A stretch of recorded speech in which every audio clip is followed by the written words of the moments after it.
All right.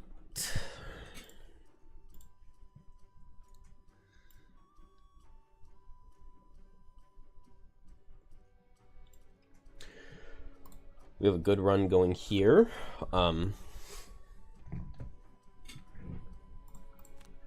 lot of experience on everybody. No retirements yet. Banner is going to be retiring quite soon. 2 more names. Deathwalker needs a couple more pieces of wood and then can go do the searching for the oak quest line. We've got the elemental cords on Snowflake. We still need 2 more herbs on Bone Shaper. I would like to get that. Then Geminate needs money. I would like to get that. Geminate needs 100 money, 100 gold. And we can sell these for 14. Pretty far away from that. What? Okay, and then we've got 12 golden resources. Blink Blade needs to kill 2 Clock Rushers, 2 Bolt Shooters. That's just not really going to happen. But, like, Blink Blade has 100 gold that could be used for enhancements if we could get there. And Drifter needs to gain a ton more XP. That's probably not going to happen. Alright, so what's the plan? Getting those other herbs and retiring Bone Shaper sounds like a good idea. At this point, I'm really not certain what herbs she has. I think she got a Snow Thistle. I don't know what level it would have been that she got a Snow Thistle. Because she got one in Crystal Trench last night, but that didn't progress her thing. And I don't see any other level that she played, because she didn't play Town in Flames. She played Algox Scouting and Heart of Ice. And those don't have Snow Thistle. So I don't know, maybe somebody else got the Snow Thistle. My Private Empire is a really good level for masteries. So hold off on that for a second. Ancient Spire can be deceptively tough. But it gives us the basement and the top of the spire, which are good levels. Ooh, Elevator.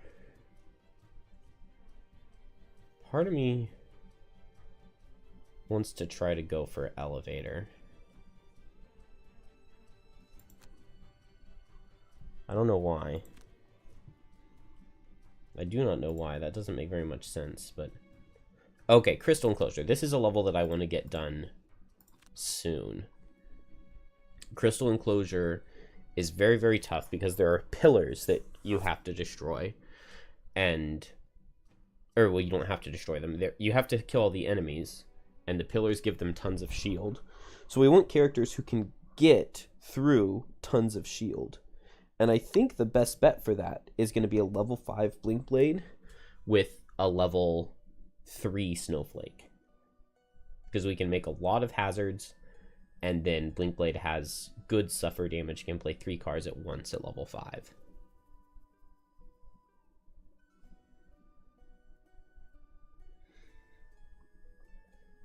So let's go get Blink Blade a level. Let's try to get some gold on Geminate.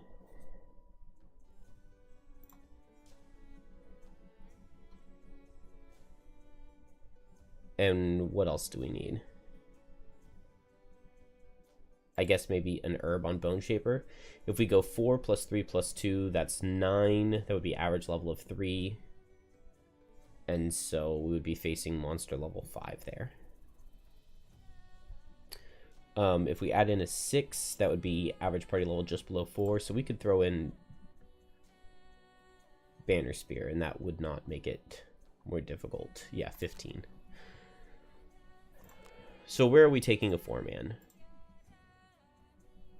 Not the Frozen Fjord. I don't know when I'm planning to play that one, but not right now.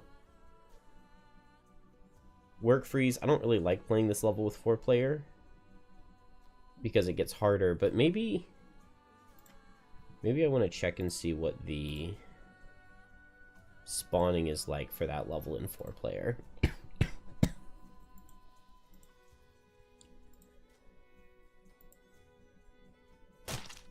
Ancient Spire is much more of like a 2-player kind of level because of all of the robotic bolt shooters. They make things really difficult.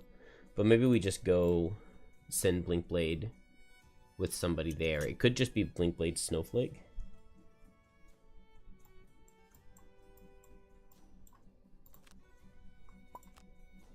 I think I'm going to do that real quick.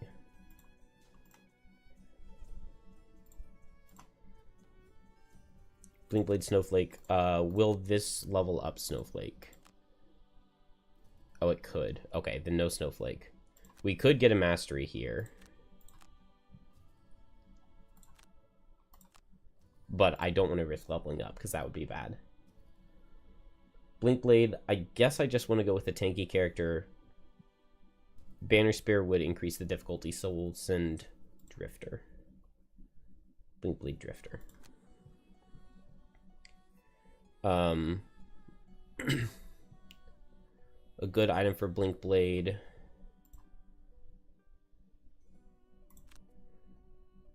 Explosive Vial, I guess, isn't that bad. Maybe I want Muscle Potion.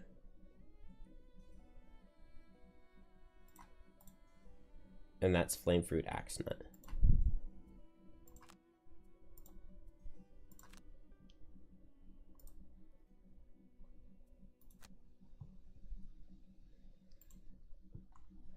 Any items worth getting before we go?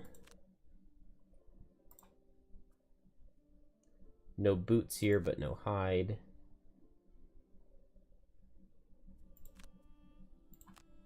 Okay, that's all fine. And Blinkblade should be full build. Oh, we don't need Protective Scepter. I'm glad I looked at this. Let's sell this and pick up Heavy Sword. Heavy Sword, Muscle Potion, Explosive Vial. This should make us pretty likely to be able to kill the boss here, which will be good. And let's go. The Ancient Spire. We also need to... You duck into a nice. We have a lot of Corpse Cap now. We already had 4. Let's put on some tanky cards here. We'll bring Unbreakable.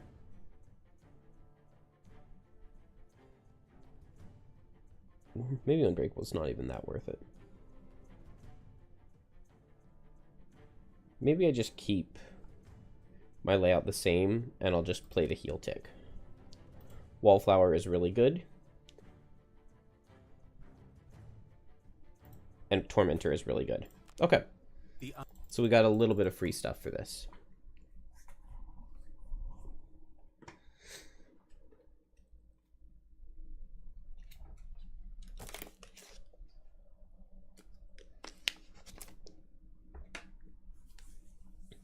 Should be a nice and easy level. Just send Blinkblade up to the top. Play Drive Recharge on turn 1.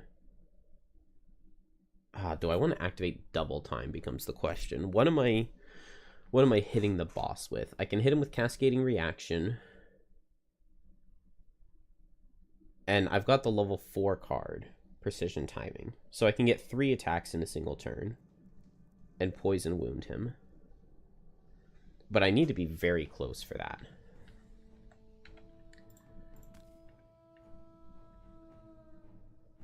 $26 HP. That's more than I expected. Gosh, and 14 health on these bolt shooters. That really sucks for Drifter. How much movement does Blinkblade need? 1, 2, 3, 4, 5, 6, 7, 8, 9, 10, 11, 12, 13, 14, 15 movement to get there. So Blinkblade is not getting there anytime soon.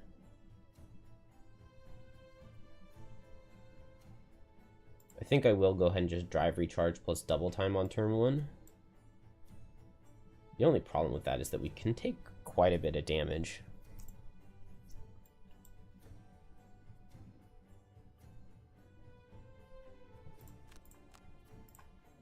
We really could take quite a bit. I guess I don't want these characters grouped up because the Chaos Lieutenant could hit both of them.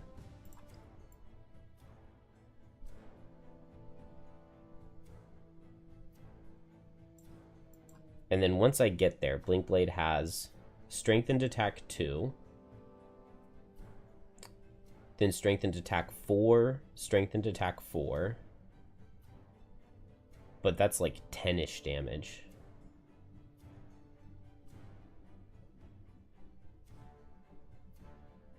So how exactly am I killing this guy? I guess if I can get onto him and I have a couple of tokens, I can stand in the Hourglass to play 4 cards. So I just need to get next to him and go invisible. And have 3 tokens. That is a lot easier said than done.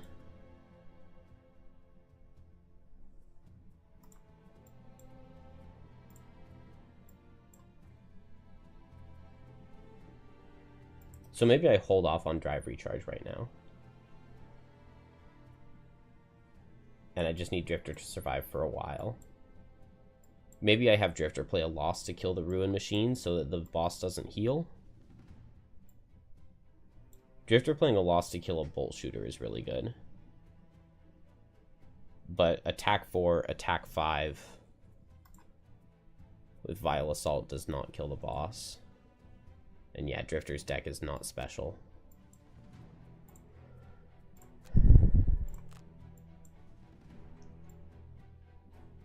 If I don't move here, then next turn it's like move 7. 1, 2, 3, 4, 5, 6, 7 with Blurry Jab. I guess I can move with Blurry Jab and Twin Strike, can't I? And then I can move 4.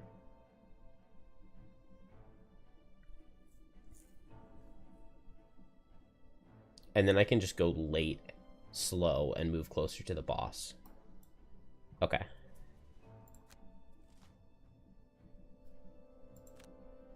One target with all attacks. 1, 2, 3, 4, 5. 1, 2, 3, 4, 5. Okay. Drifter's the focus of both of them. That's okay. How many targets? Drifter's taking 8 attacks for 2 here.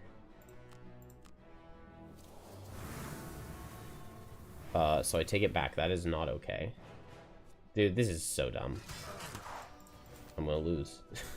I'm just gonna lose a card to this.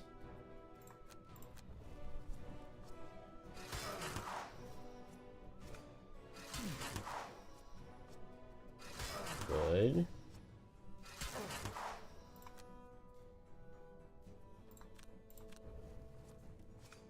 Okay. That was at least 2 cards lost. That's very not good. I guess if Drifter dies, that's not the end of the world. Like it's not the end of the run if Drifter is dead. It's not ideal, but I'm gonna go ahead and just play a Lost and try to kill this guy. That's just so by far the most brutal start I can get for turn 1. And then Blinkblade, we're just going to move a lot.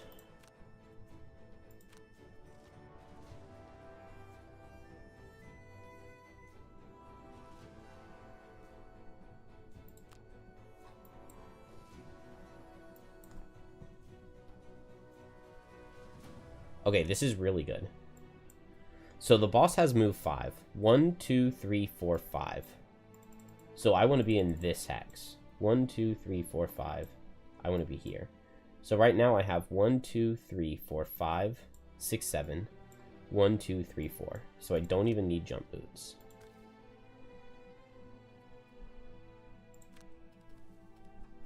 The boss does not reach me with his melee attack.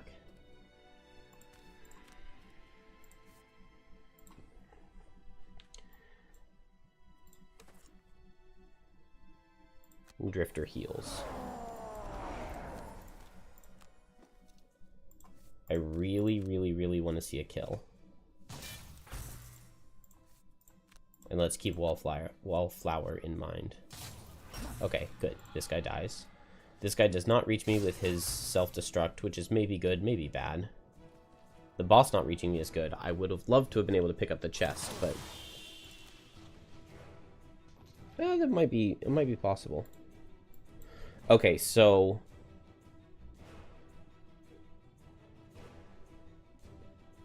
Oh, I'm not right on top of the boss, so I can't really stand in the hourglass right now.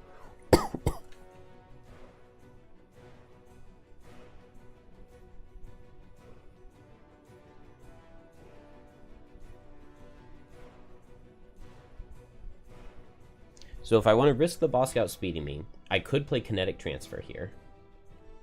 I would get to move and hit the boss and stand in the hourglass. I would spend all of my time tokens, but I would get to attack 1, 2, 3,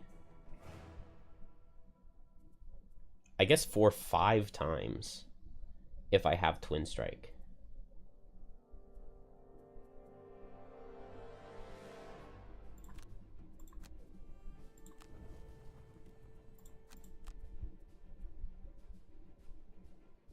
So if I do Twin Strike top, I get to attack for 3. I move next to him and I attack for 3 with my top. Then with my bottom, I play 2 more cards. And so I hit him, and then hit him for 7. Okay, that works. I just hope he's not faster than 24. He has 2 cards? 3 cards. So I just want to see one of these 4, not one of the fast 3. Meanwhile, Drifter, killing this rune machine would be good, but I guess that's not really possible, is it? So maybe I'll just heal up.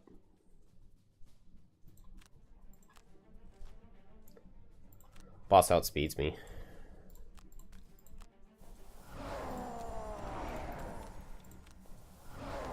Not really much I can do there. So now I'm not strengthened.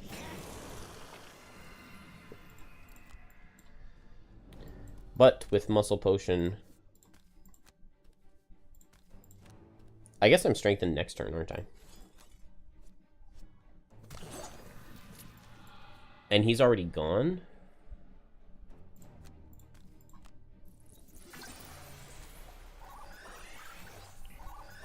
Alright, we spend 2 time tokens. We can play Cascading Reaction. We will get the... Oh, get a bless. Nice.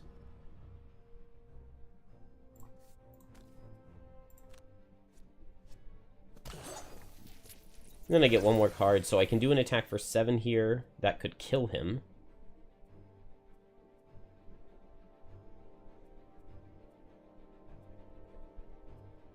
I could just go invisible.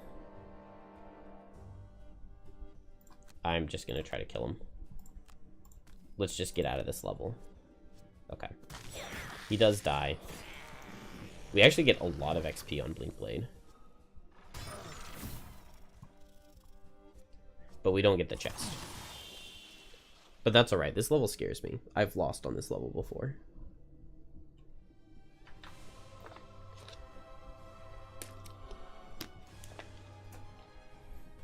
We got both battle goals. Blinkblade got 10 XP in what, 3 turns? I'll take it. Oh, I had my Suffer 2 potion, the Explosive Vial. So maybe I should have gone for some Explosive Vial. And just like a default attack for 2. It's over. Or maybe gone invisible with it. He would have suffered 4. Would have left him at 3 health. I would have had to have gone slow the following turn too. So it would have been kind of hard to...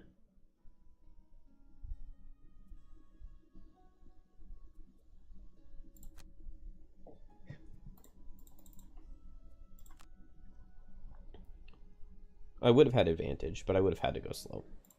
So I don't know. Regardless of season. All right. That's just fine.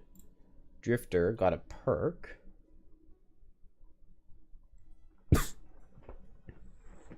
How close is he to leveling? Very close. Okay. Then I'm not going to spend the perk because I can use it to move ticks back on long rest, which is really good. We now have a sled. Go ahead and build a climbing gear. I think we need that for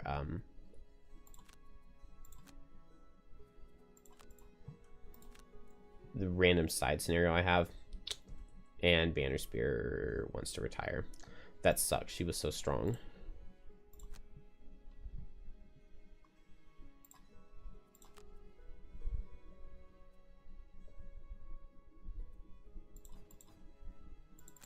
That really sucks because she was very strong.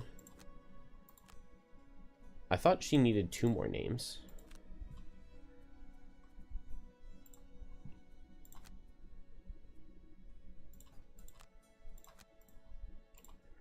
What else can she do?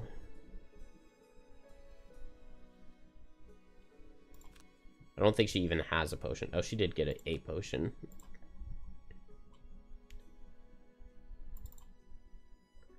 Let's get the Snow Thistle out of this. Oh, yeah, she had this Deathproof Charm. Yeah, she had some really good stuff. That is sad. Alright. Well, we will let her retire.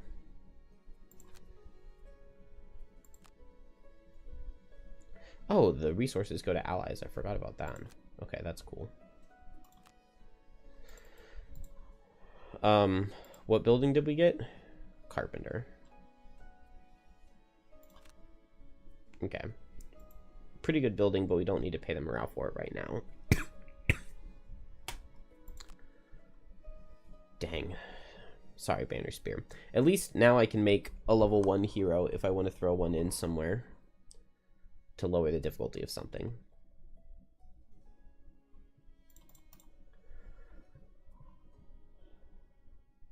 Blinkblade also did not level up like I thought he would. 9 XP away. So we need to go find one more level for Blinkblade to play. And then we go after the crystal enclosure.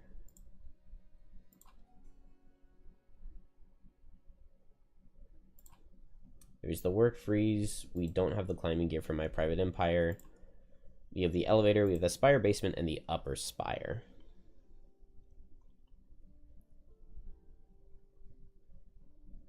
Upper spire is super, super tough. Who can play the upper spire? It's not a good, it's a horrible level for Deathwalker because there are rooms that you teleport between and your shadows don't go with you. Probably not a very good level for Snowflake. Well, maybe not. Maybe it is a good level for Snowflake, but we wouldn't want to go play it this second. I don't think. So we'll have to hold off on Upper Spire. There is the Spire Basement. That's another really good level for Snowflake.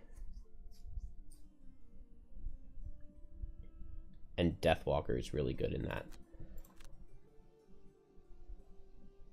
In the Spire quest line. So does that mean we try Derelict Elevator? Derelict Elevator does give us it is a 2-parter. So we don't want to finish the Spire quest line. We don't want to do the elevator yet. We can't play My Private Empire. And then Crystal Enclosure and Frozen Fjord are both too hard, so we'll just go do the work freeze. But not Snowflake, because I don't want Snowflake to level up. Drifter, I wouldn't mind getting some stuff. Maybe we'll try the level with a bunch of characters. High card number classes are good here. And maybe Bone Shaper is not awful.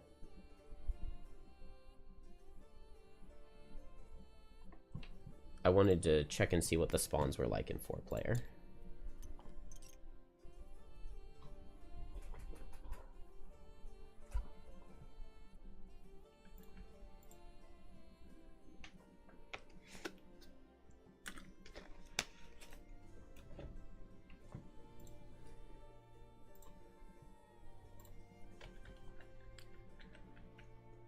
This is work freeze 114.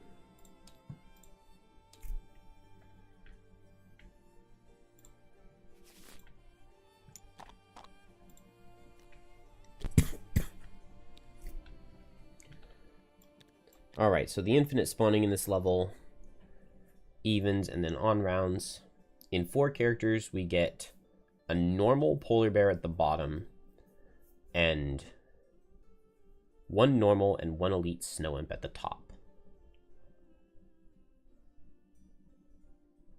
Normal and elite snow imp is annoying. Normal polar bear is also annoying. What is the health on a polar bear at monster level 5? Okay, so these guys are 5 and 10. We're looking at 16 and 24.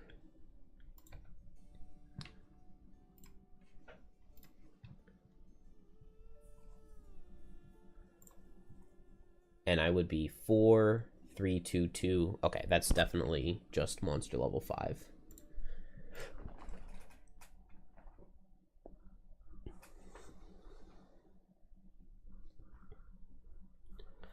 I'm just wondering with infinitely spawning snow imps if it's possible we could get enough summons to kind of just kill them as they spawn. And maybe the answer to that is no. The thing is that snow imp attack cards are always so late that they're not even that strong. But I feel like I would need more than a couple of skeletons to make that happen.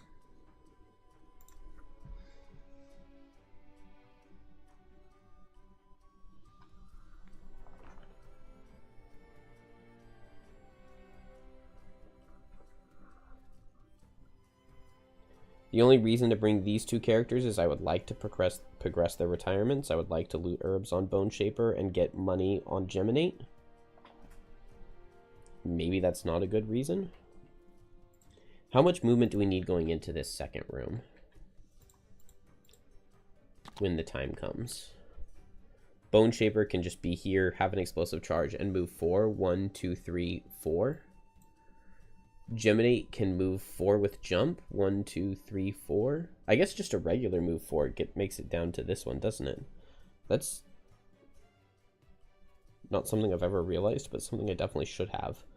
And then Drifter can do a big move, and Blinkblade can do a big move. Okay. 4 players seems okay. It seems alright here.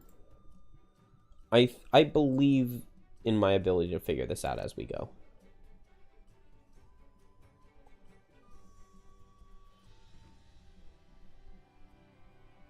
And so with that in mind, let's go do it. Let's go do the work freeze.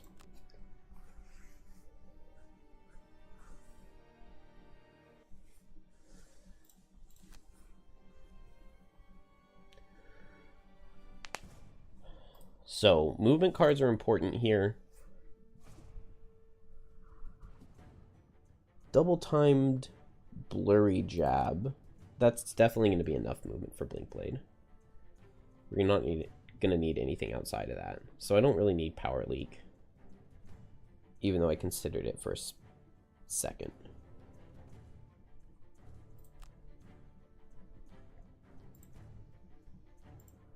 We've got the loss for double movement. Do we have... We do have sustained momentum if we want to throw that on. Do I have both of my move 4s? Yes, I do. Oh, we can get 4 skeletons if we want. It's an idea. It's maybe not a good idea, but it is an idea. And Geminate move 4 jump is the only card that I think we really need. And we have Reshape the Guys' loot. Do I have Bone Shaper's loot card? Yes, I do. Okay. Blinkblade, become exhausted. Never attack an enemy that's acted in the round. Overkill something with an attack by 4. Okay. Well, Vanguard, never attack an enemy that's acted. Never do a loss. Never kill an elite or normal. Kill an enemy while 3 or more elements are strong or waning.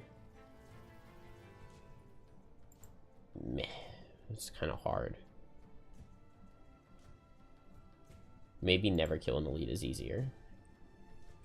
Kill an enemy attacked by any of your allies earlier in the same round. Remove a negative condition from yourself or allies. Collect 2 or more loot tokens while adjacent to an enemy.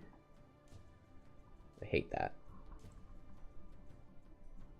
I guess we'll try to remove negative conditions. I mean, there's wound from polar bears and brittle from snow imps, so possible. And poison from snow imps. Move no more than 2 hexes each turn. 2 cards to your lost pile before your first rest. We're going all middle.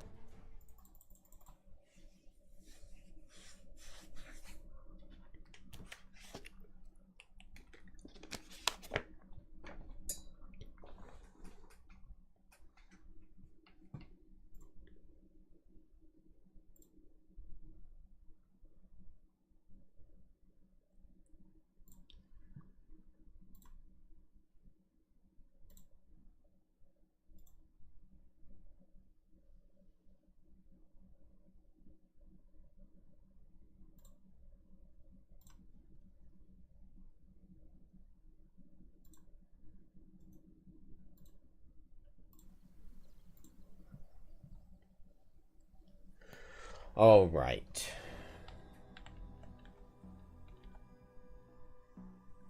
So this starts off tough. The charges make something suffer up to 14. Well, not up to. Make them suffer 14. So everything dies to 14 except for polar bear. Pile of rubble 55, pile of rubble 45, pile of rubble 24. Oh yeah, I guess they are different, aren't they? I can't believe they made that many piles of rubble. Like 55? And surely there are more. Okay. So. I want a bomb here. I want a bomb here. I would like a bomb here, but it could go next round. Ooh, the bombs do not one-shot normal polar bears. That is not something that I considered.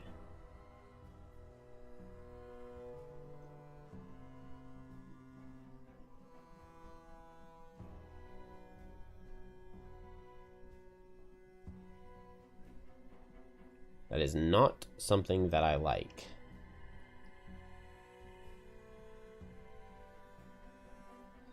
Okay. I'm thinking a tankier character down here.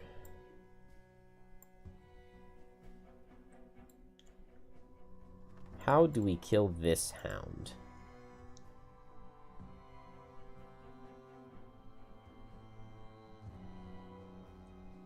Ideally, he would just be here. Or here. Or here. Because we definitely want somebody to go fast and come down here and place a bomb.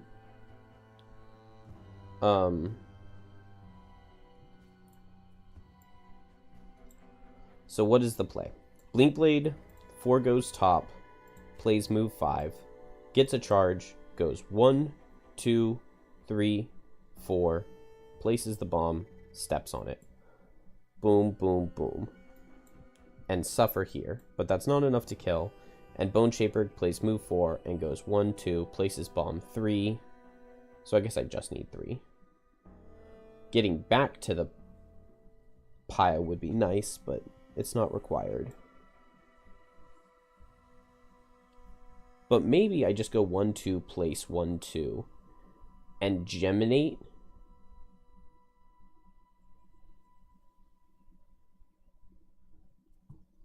Okay, so Drifter will go fast. I'll forego my top, and I'll move 1, 2, and place a bomb here, but I won't blow it up. And then I can even move here, and this Elite Hound can attack Drifter, and that's fine. And then next turn we do a ranged attack to blow up the bomb.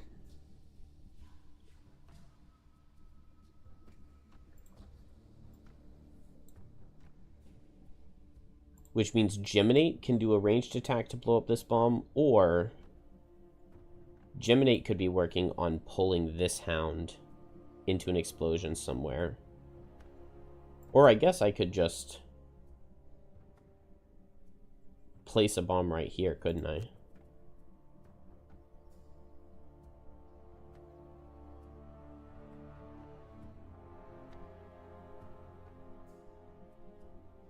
Maybe we'll just do that. We'll just place a bomb right here.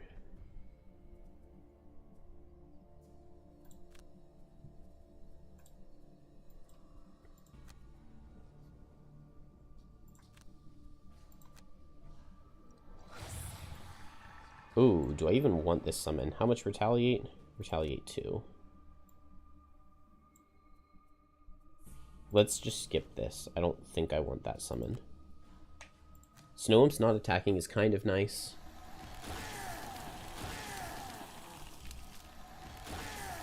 Okay, they make fire. Okay, Blink Blade will forego the top action. Activate Jump Boots.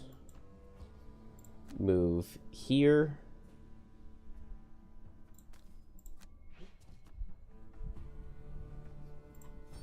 Place a detonation charge and move here.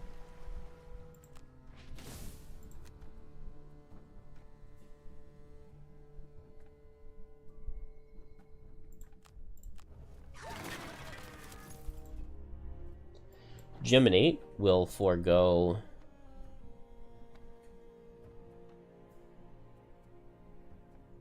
a top, place a detonation charge, and move here.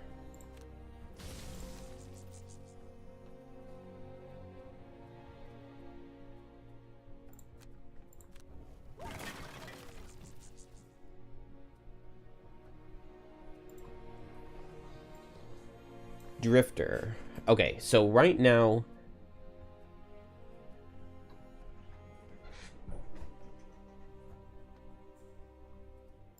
we forego top, and I guess I want to place the bomb right here, don't I?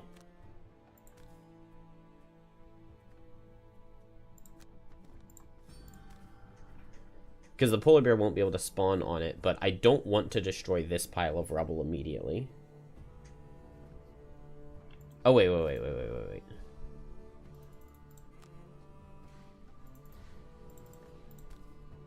Wait, don't I have one more point of movement? I have this pile of rubble. So I'm fine with placing this right here. Okay, that works out fine. Oh, this hound's going to be dead.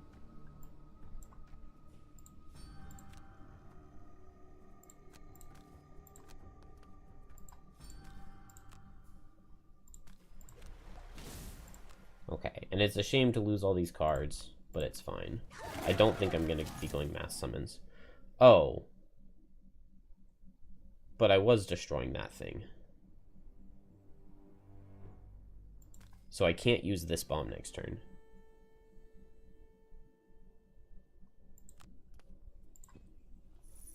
That's okay, there's just one polar bear. I mean, we can fight one polar bear, right? And then this is going to be 2 snow imps up here.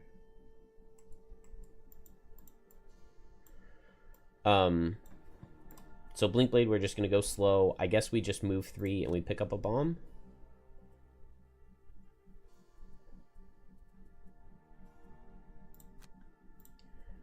Probably same thing with Bone Shaper, right?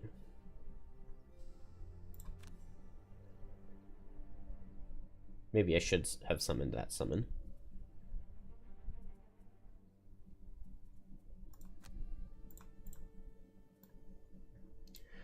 Okay, so even if Drifter attacks this... Well, no, I can't attack this because it would destroy the pile of rubble, which I do not want. That feels like it would be a lose condition. But honestly, Drifter can tank this for a second. That's not a big deal. I guess I'm going to need to do some damage to the polar bear, so... Wounding it sounds nice. I don't know. Maybe we'll just go ahead and pick up bomb here.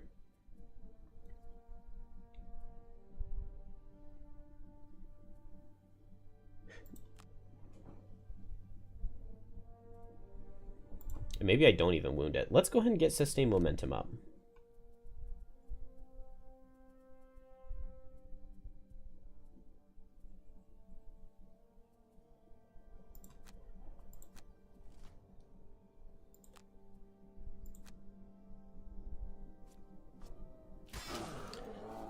We needed to remove those negative conditions. Because I'm going to be poisoned and brittled here.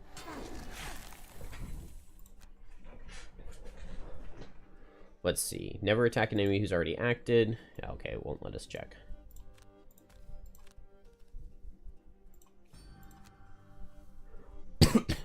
Alright, Blinkblade has a bomb. 2 cards in the lost pile before our first rest. That will be very easy.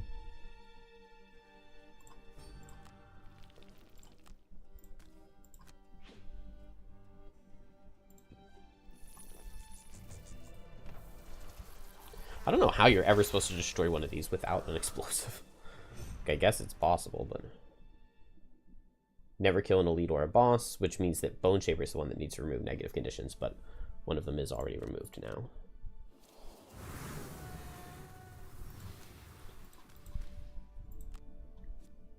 Just get these muddles out. Does Drifter not have an Amulet of Life? Oh, I was impaired. That makes sense.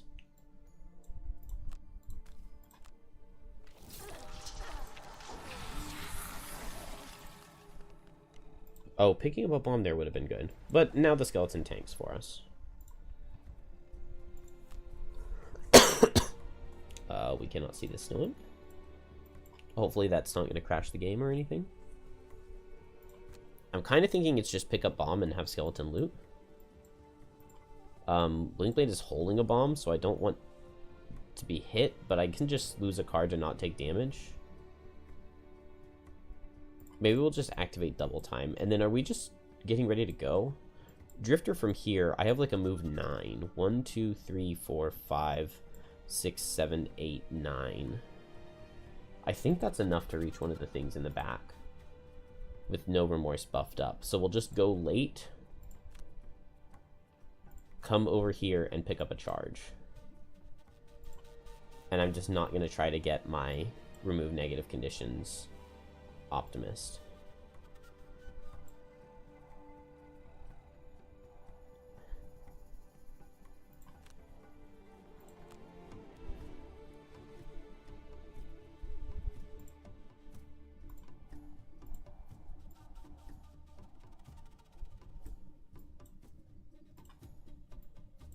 So Geminate needs to be like here and have a move 4. And Bone Shaper can be here and have a move 4. So Geminate can loot 1 and move 2. Okay. And that should get us all set up. Hey, no attack at a polar bear. That's nice. Oh yeah, he could have immobilized me and that would have been really annoying.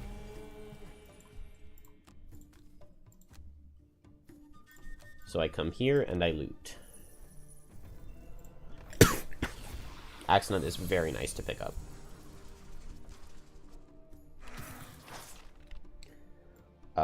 Bone Shaper, forego top, and just move here, deep in.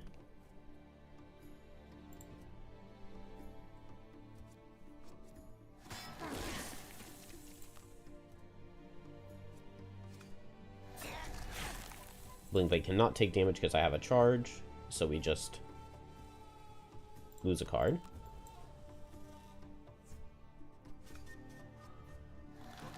Uh-oh, skeleton doesn't make it. Now we can Amulet of Light this off. Nothing is going to get a chance to go here, so I just move here and take a charge. And then now we try to win.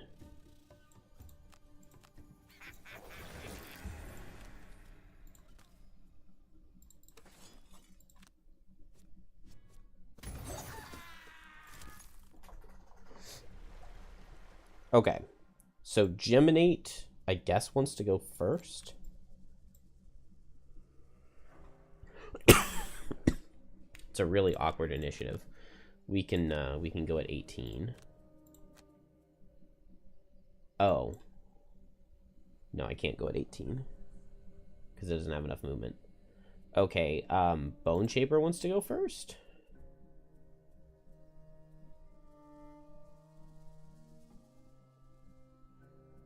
Drifter wants to go first.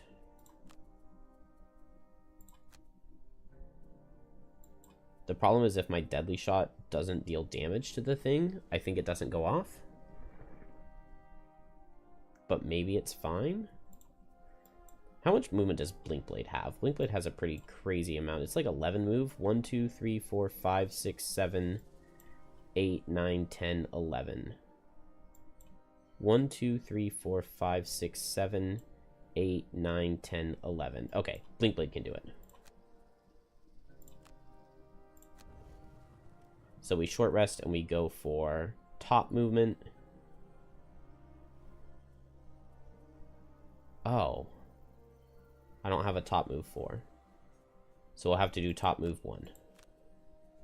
Or move 3 with cascading reaction. And I think that's still enough.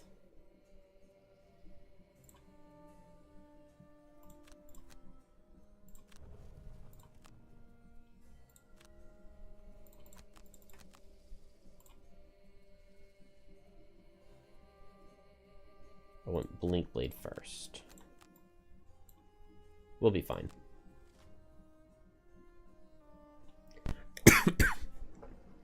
Alright, that's definitely like the biggest we're not fine we could possibly get. Oh, Blinkblade doesn't have jump boots either.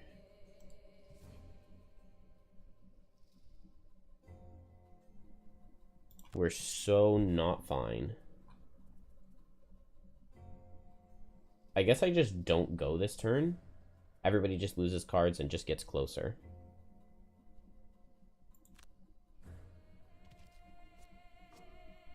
Oh, Drifter isn't able to move either.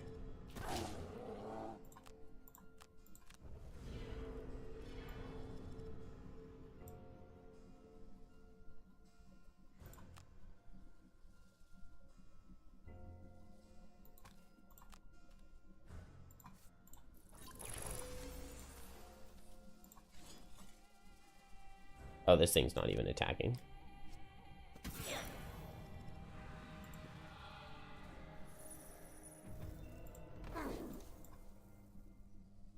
Ah, Blinkblade could have done top move 3, blow this up with the explosive charge. Wait, why did Suffering from the Wound not blow up my thing? Definitely wasn't what I was supposed to do, but...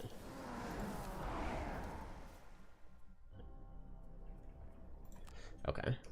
I think it crashed because I was supposed to blow up. Hey, Paradox.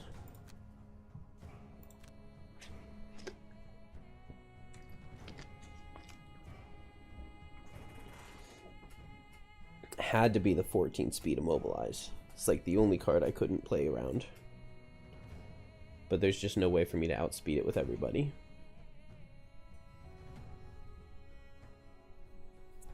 Ugh, this level gets so messy.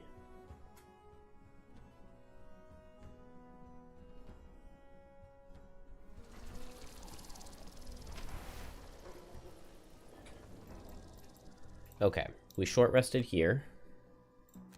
That wasn't the card that we lost last time, but what can you do? Did we short rest here? I don't think we short rested here. We played No Remorse with Deadly Shot. We did short rest here.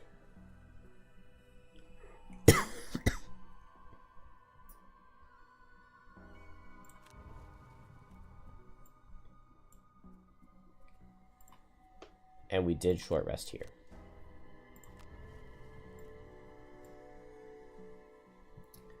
I played, was it Selfless Offering with Firefly Swarm? I mean, I guess we could move it around a little bit now, but...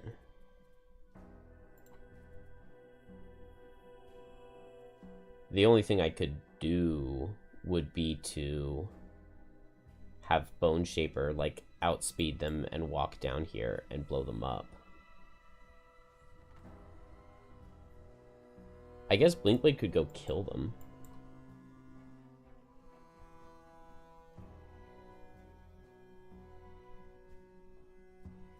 Blinkblade could come at 12, go 1, 2, 3, 4, and go invisible. Lose a card to not take damage. I'd have to lose 2 cards to not take damage. But I would kill both of the polar bears. And then everybody else could go into the room.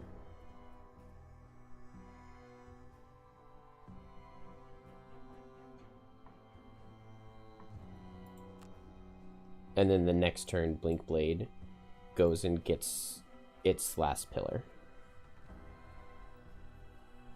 With Blurry Jab Cascading Reaction. Okay, that works. And so now everybody can go as fast as possible.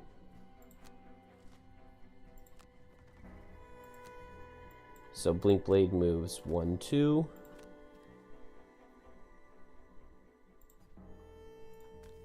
Oh, this attack is still mandatory. That's kind of interesting. I'll take the XP, though.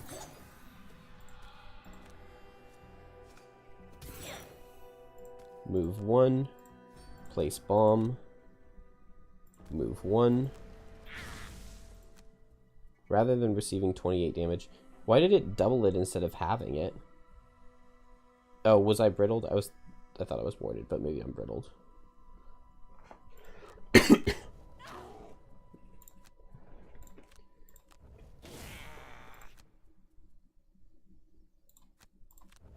Ooh.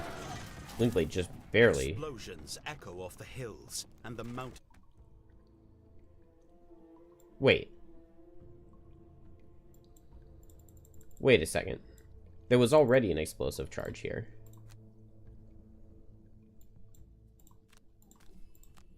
That's weird.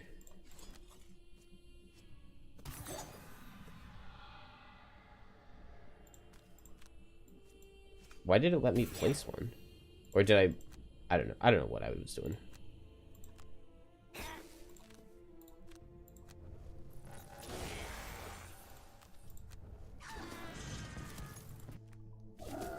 Alright.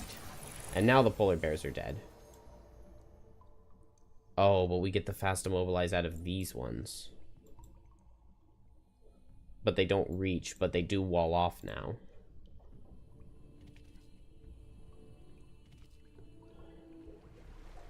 Dang, I should have played move forward jump here.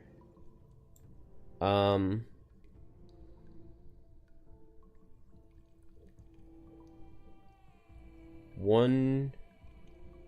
Okay, here's the play. Oh no, a bomb right here doesn't help. And I can't place it on difficult terrain, can I? No, I cannot.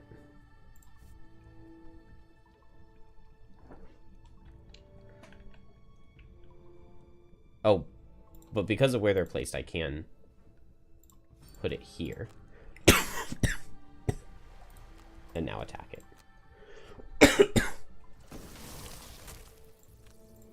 Okay, and now Geminate should attract everything's focus, and we should be good. Assuming Drifter has enough movement.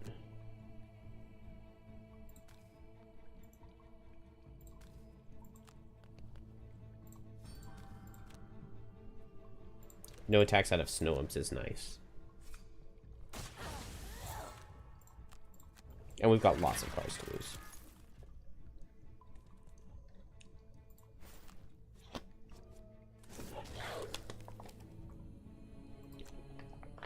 I hate the way this level always feels sketchy.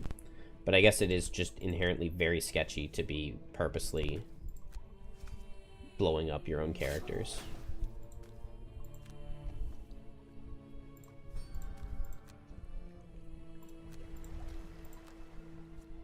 Nice.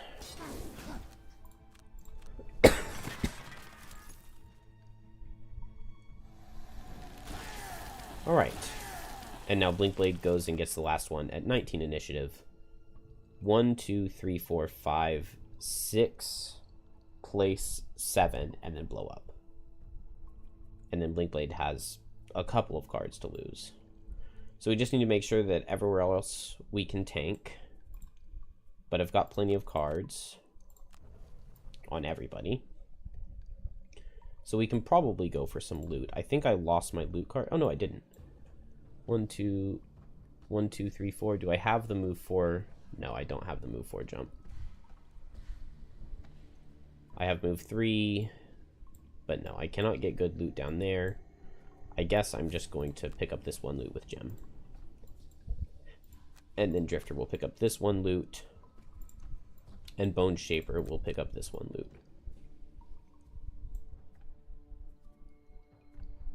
I don't think anything can go wrong here.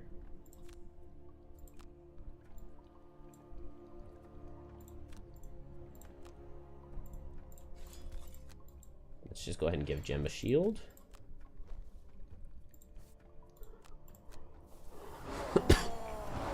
And take 1 for Drifter as well.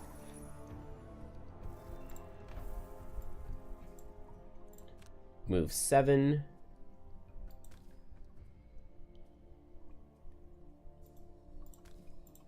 Gets me right here. Place.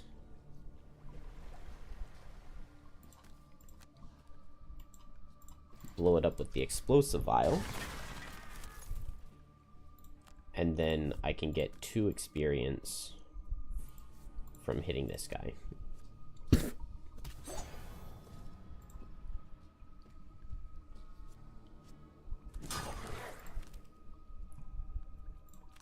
Geminate will just pick up the loot. And then unfortunately doesn't have a move 4.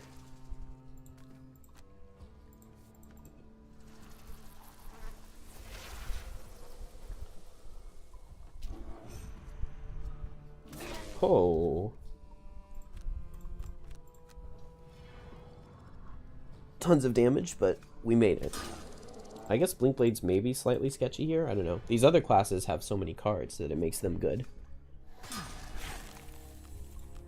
But I hate this level. Oh, Drifter did kill an elite snow imp.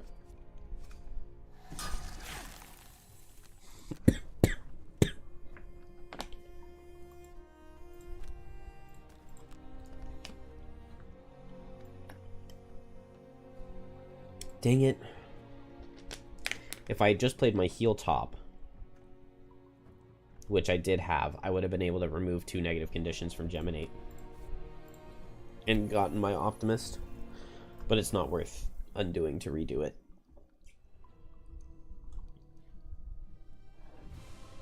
And we made it through.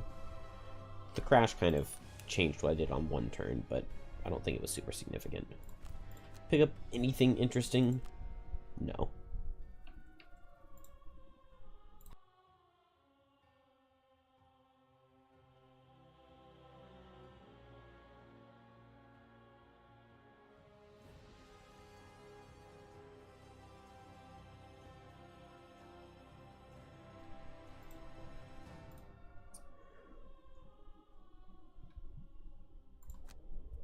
$126 damage done by Blink Blade.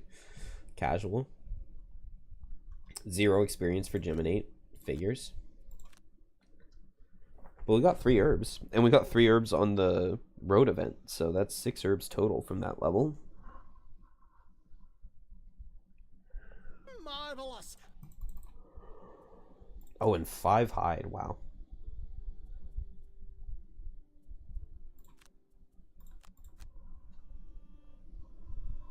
Some of the items I was considering on Drifter needed hide. The sun is shimmering. All right. Our last summer week. So let's go ahead and build the wall.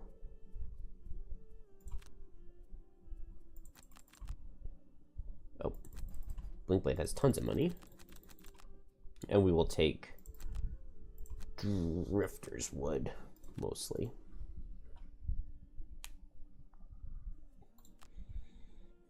Blinkblade hit 5, so let's do that. Breakneck Speed is the card. It's just very, very good. And then here, ideally, I would have gotten 2 perks here.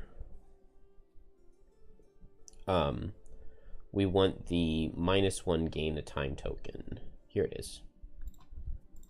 Because now that we can play 3 cards at once, we can pull a lot of modifiers, and we don't want to be stuck going slow with 3 turns at once.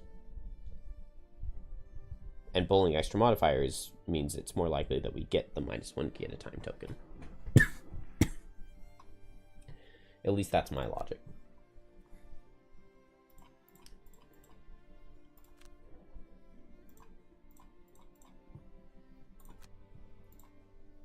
And this here is a very, very, very scary level, if we do go for it. I'm a little bit tired, but... Okay, Crystal Enclosure. In 2-player, the first room is an Elite Guard and a normal Priest. 27 and 15 health. That's just so much. Yeah, this is monster level 5. 15 health on the Priests in the second room. That's insane.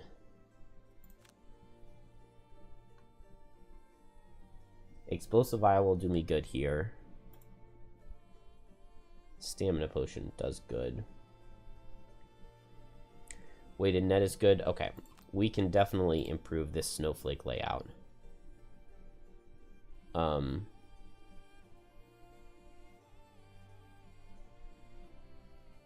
Deathproof Charm is nice. It would take my only Arrowvine, my only Axenut, and a Rockroot, though. So maybe not.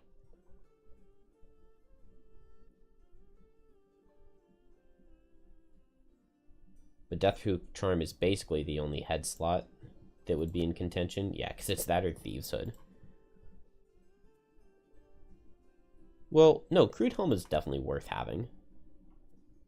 Crude Helm is worth having, for sure. Wait, who am I looking at? Since when did I get a Crude Chain Armor on Snowflake? Actually, I think I kind of remember that. Cured Leather Armor sounds really good. That's going to be better than Chain Armor. Because that adds -1s. It's only one -1, so I can see why I did it. But Cured Leather Armor, we had tons of Corpse Caps, so I don't mind spending those. Dancing Slippers, much better than nothing. Much, much better than nothing. And then Potion. So we can make anything that doesn't need a Flame Fruit. We have a Stamina Potion. What is good here?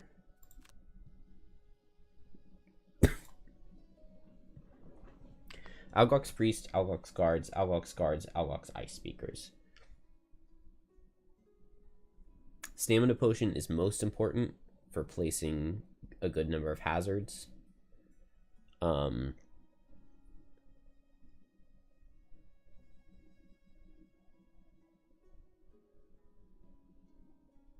Because, yeah, if I can get up to like 4 hazards to play with in a single turn, that can just like one-shot priests.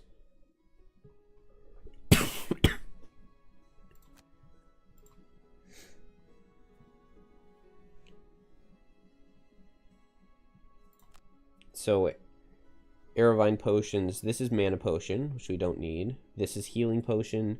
This is Power Potion.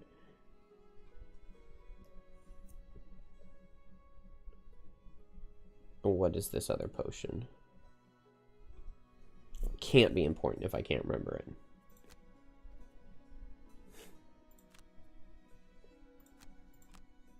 Do we just grab the Explosive Vial? I think we'll just grab this Explosive Vial. My wife and kids are good. Everybody's doing well. The baby is she's just at the point where she can make a wide variety of sounds. And so she likes to imitate anything that she hears you say. And then my son is in 1st grade. And I think he's very standard. He's doing very well. He's very, very happy, and his teacher loves him. So No complaints there. Alright, and then one more potion for Blink Blade. Why can I not remember what this is? I'm just gonna...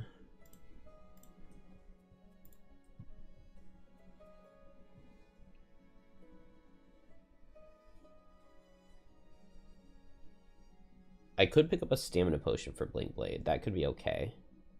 Oh, Cure Potion is the one I'm not thinking of.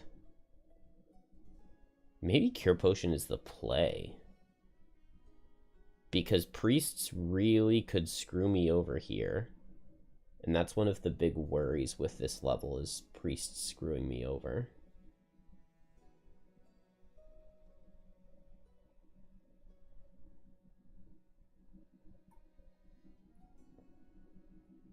The only things I'm seeing that I would want would be Healing Potion or Cure Potion.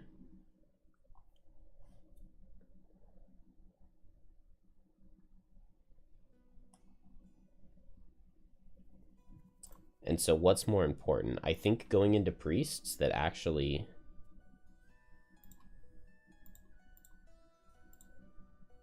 Cure Potion is most important.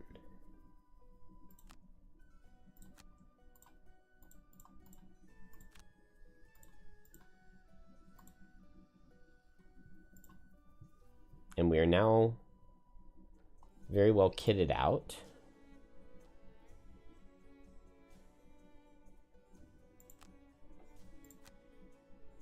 Yeah, I don't want any of that.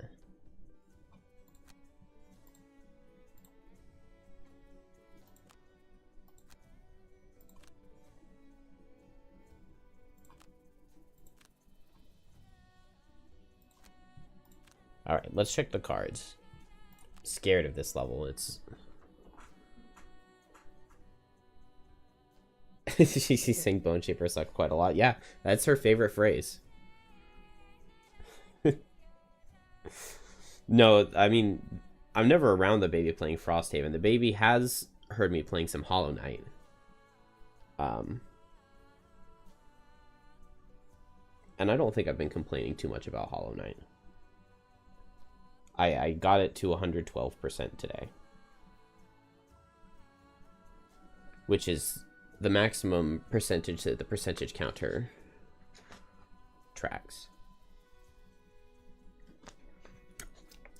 Yeah, I play some other stuff. I mean, I started getting, because of Silksong coming out. Like, I never played Hollow Knight before, but I was, like, slightly interested in it. And I play a lot of games with my son, so we play Zelda games, Pokemon games. And I thought that Hollow Knight would be good for him, but it's a bit too tough. You were never able to beat the Redacted. You can say what the Redacted is. That's it won't bother me. But yeah, I like, not having played the game, I thought it would be a good game for my son, and it is not. It is very difficult. Although he has been really... Radiance, yeah. Radiance took me a few days.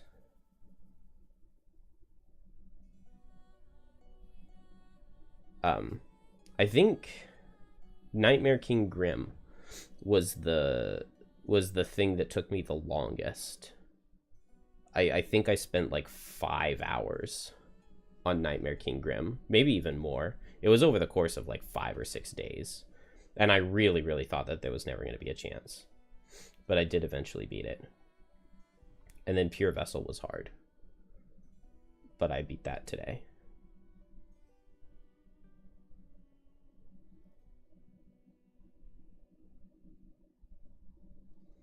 Enticing Breeze is really good. Is there anything we can drop for it? I maybe don't see myself ever playing Blinding Vortex here, even though it is very good. And also, do I want Birds in a Tempest for anything?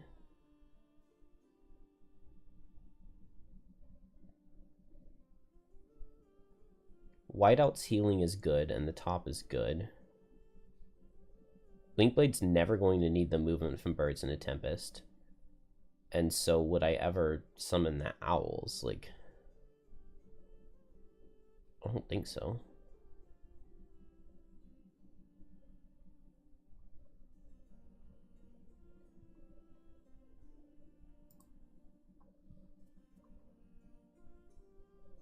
Okay, we definitely need breakneck speed. And then we want everything that can make things suffer. And the pierce from Twin Strike.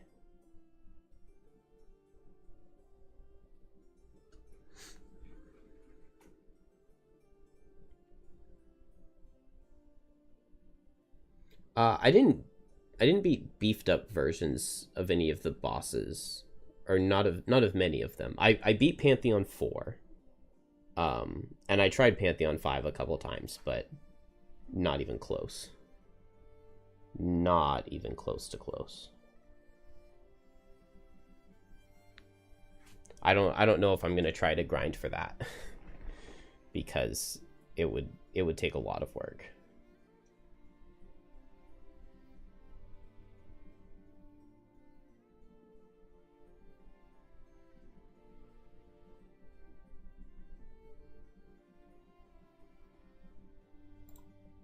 Okay, I needed to find something to drop for breakneck speed. Definitely not Sand in the Hourglass. That's really good. The only problem with Snowflake is she doesn't offer wounding, which is good in the second room once the priests are gone. I guess Sand in the Hourglass does let me wound 2 targets at once. As does Cascading Reaction if I go for that. But I think I can't play Cascading Reaction. I think I'm playing breakneck speed over it. And then I just can't afford the stamina loss.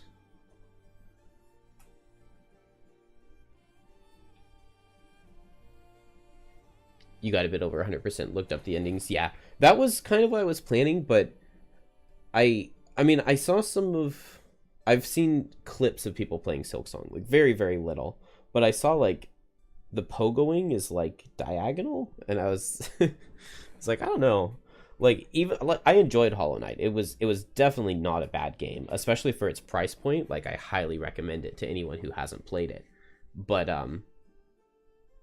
I will probably get Silksong eventually, but I don't feel any rush for it.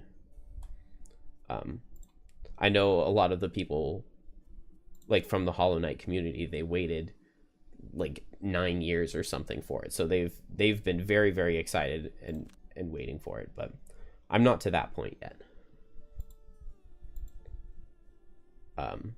One fun thing that I get to do, my son loves hanging out in Godhome and trying to fight the bosses, and so I like trying to come up with the charm builds that make things easiest for him, like tons of healing or the ranged attack, or just giving him like 16 of the lifeblood hearts with unbreakable strength, and seeing if he can just face tank a boss and beat it in time, which most of the time the answer is no.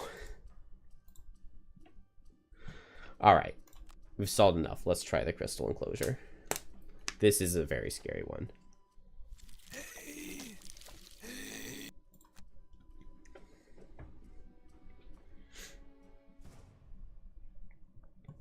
Two or more enemies in the same turn. Lose a card to negate 2 or less damage or gain 13 XP. None of those are very good.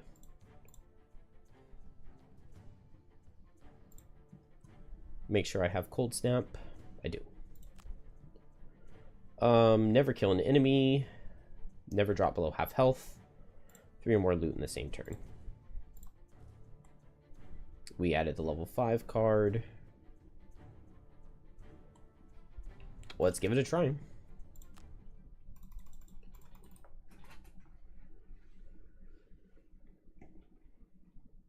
Silksong has more customization in your moveset than Hollow Knight.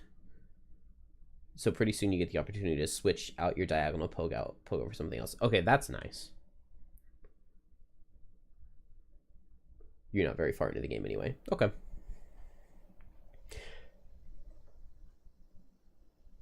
Oh, yeah, we have to discard a card on each character. All right, 27 and 15 health is kind of crazy. I guess at least we have 15 on Blink Blade. You know what? Cured leather armor would have been so much better than a traveling cloak. And I could have afforded it. Okay, what card are we not going to play in this first rest cycle? Breakneck Speed. And Birds in a Tempest. Those feel like pretty safe drops. I wonder if there's any universe I want the Birds in a Tempest before going into the second room. Because they could... I mean, they could theoretically go and attack one of the Ice Pillars. I don't know. I do not know.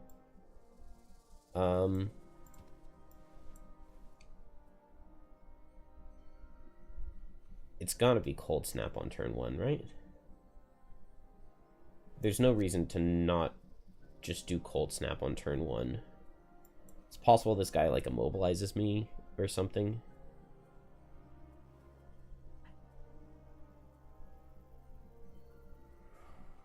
But we'll go late, we'll move and heal and Cold Snap. And Blink Blade, I think slow on turn 1 makes sense. Blurry Jab can get suffer damage, but I maybe want it for the wound. Killing the priest first is the highest priority. And so how do we do that? 4 shield on the priest. I'd probably make him suffer 2 this turn with Cold Snap. And then... Or maybe I don't. Maybe it's possible I can get off an immediate 12 damage suffer next turn and kill him. Let's go for Blurry Jab? Question mark?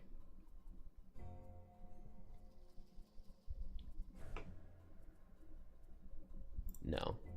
I don't want to waste that. But I don't want to go fast on this turn. So we'll just go late and heal.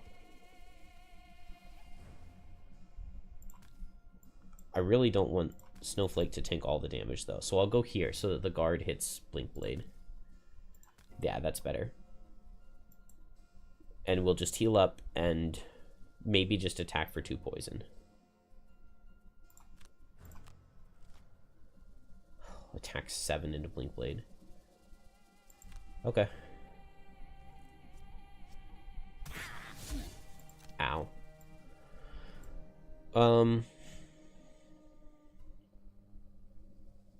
So, what is the play?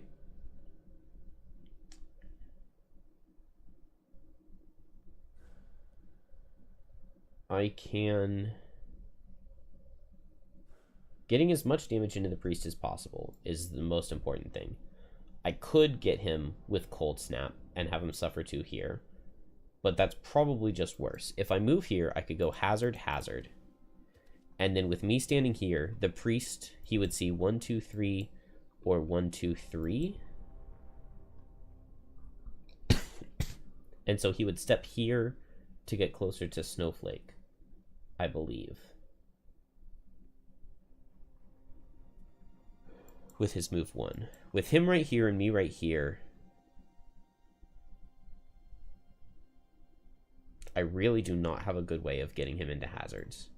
What if I place hazard here and here?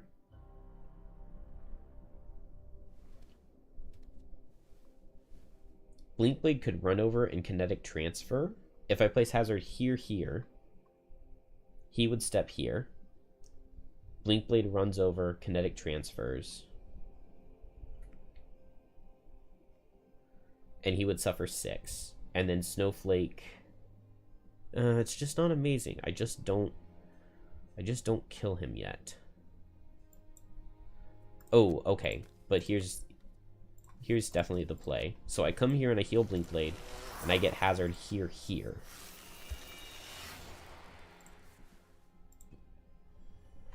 He steps forward. The bless really sucks. But, you know, what can you do? We attack for 2 poison. And get the regenerate. And we didn't suffer that much, at least.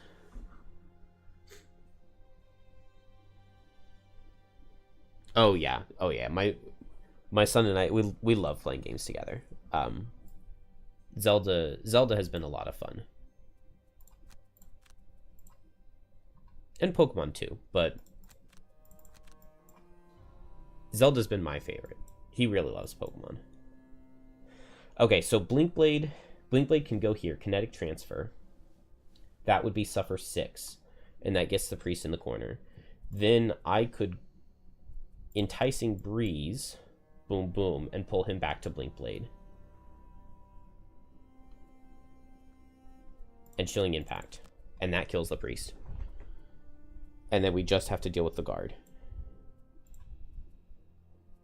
Do I reckless augmentation to get a ward before he hits me? Hi, Stolaz. I am doing very well. Nervous about this level, though, because this level is a doozy. This level is very hard. But I think this little setup I've got right here is, like, the best I've ever had.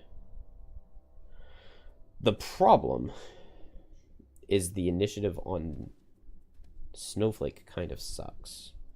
Because if the priest gets his 23, well, anything the priest gets, actually, is really bad here, isn't it? Except for 67 and 70. Except for these late cards, 62 and 74. Because if he's fast and immobilizes, then Snowflake can't move up to push down. If he disarms, or no, if he's fast and immobilizes, then Blinkblade can't push him. Oh, but Blinkblade does have that cure potion.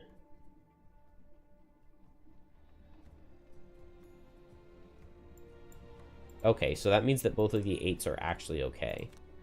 If he heals, then it would be move to, and he would heal himself. And Blinkblade standing right here. I don't know how I would be able to fix it then. So 31 on Chilling Impact is really bad.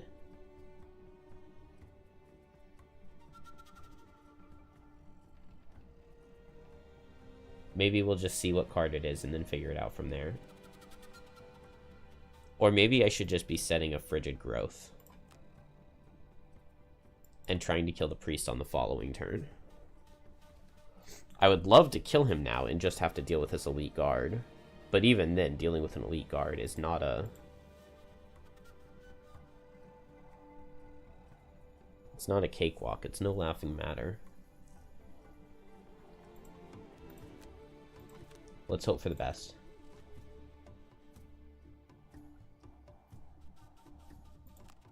I don't know if this is the best, but it is... Well, the priest goes down. Okay, so I don't have to do this attack. I have options. I can Cure Potion.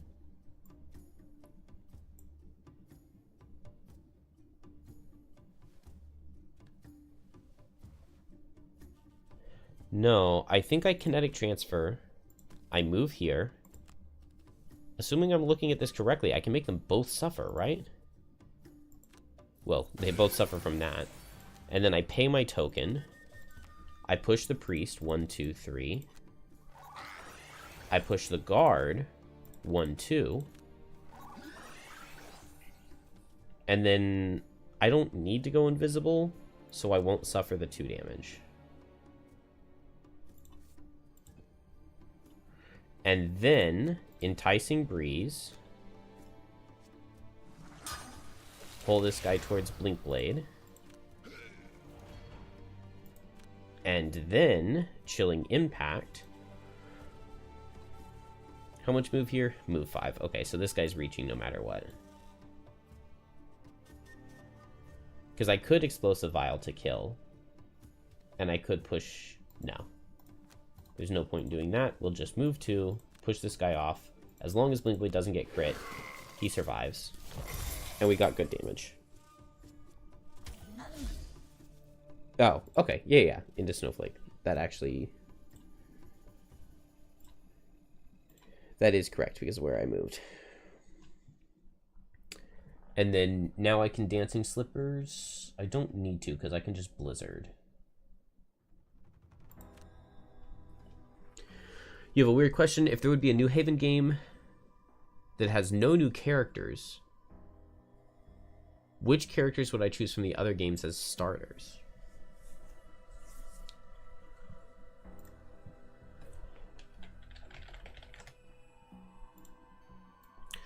All right. Frosthaven classes that work as starters. Drifter. Drifter is always going to be a pretty good starter. And then is there anybody else? There might not be anybody else. I actually think that maybe Snowflake wouldn't be that bad as a starter. Drifter, Snowflake. Then, if you have Drifter, you don't need Brute. Scoundrel, I think, works very well as a starter. Who would be a fun, exciting... I mean, Music Note generally is, like, super, super busted. But I do think that Music Note kind of would work as a starter. Just, like, if you have somebody in the group who likes the supportive archetype. I generally like a supportive archetype. Like a healing support. Music Note can kind of fit the bill there. So Music Note, Scoundrel, Drifter, Snowflake. Let's see. At that point, you want ranged damage. I mean, Hatchet could work there. Redguard works well as a tank.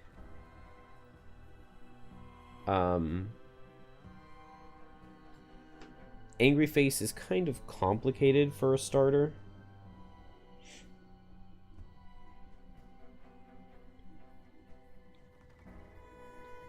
The Sun would be pretty good, but it is just really, really strong. But, like, I think filling, like, core archetypes with starters is good. So Sun, Music Note, Scoundrel. You get your tank, you get your supporting character, you get your Scoundrel character. Drifter for your just big, beefy frontline guy. Snowflake for, like, a different kind of support. Like, more heals than Music Note, hazardous terrain, just some, like, cool, fun stuff. I always love Snowflake as a class. And then maybe Deathwalker for damage, or Hatchet.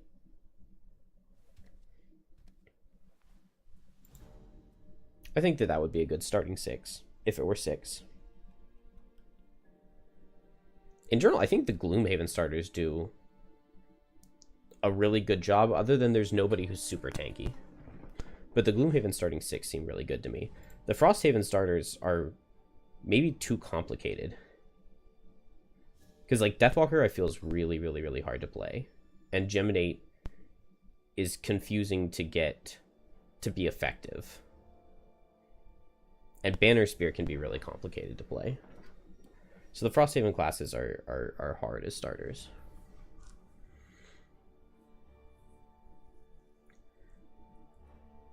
They rebalanced her in 2nd edition, so she shouldn't be too busted anymore. I would assume that Music Note is no longer super, super busted, but I haven't looked at the changes. I know that there's some sort of, like, ammo mechanic. Yeah, I was thinking 1st editions because I don't know the 2nd edition stuff at all. And Redguard does... I'm just not a Redguard fan. But Redguard is definitely very good. I'm thinking here I just want to heal up, and I can go ahead and place my last hazard. And then maybe he hits me, and I can move into position right here. There we go. He hits me, I can boots to get into position right here, and then Lifting Gust Crosswinds just kills him.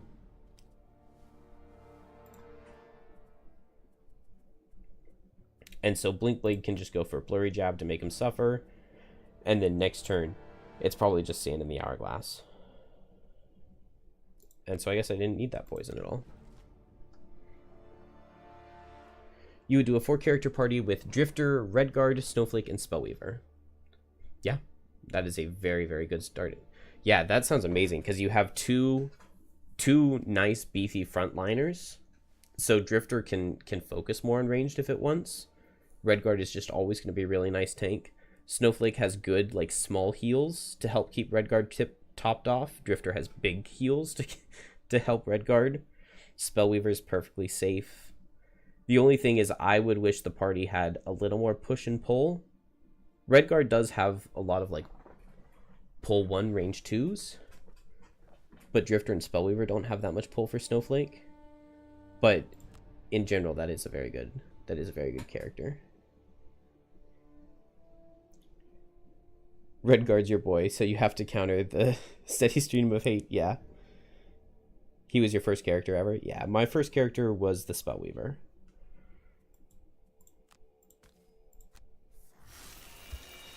We've got a hasty assault coming in. I have disadvantage armor, so I'll just heal myself up and I should always be fine. Oh, he got the +2 though. And then boots let us move into the perfect position. I don't even know why I hate on Redguard, because the last Redguard I played in that oh, we got the wound. In the Gloomhaven Nuzlocke, that Redguard was carrying super hard. He was doing really, really well. How much damage does this guy suffer here?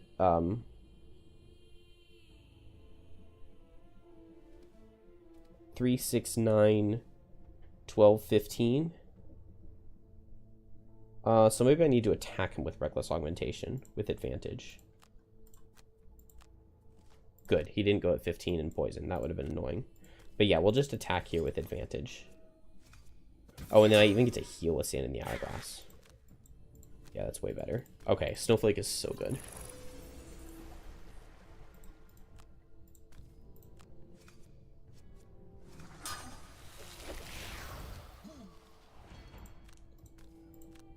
That's crazy how light of work Snowflake was able to make this. There are really good herbs here.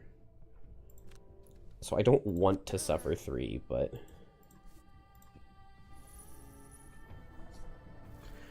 Redguard was also your first character. You love him. And Spellweaver was second. Yeah, I really, really, really like Spellweaver. Oh,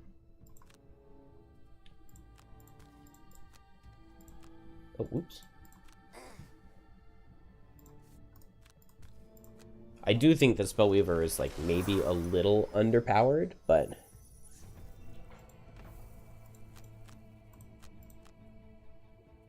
only when you're playing like +3 difficulty.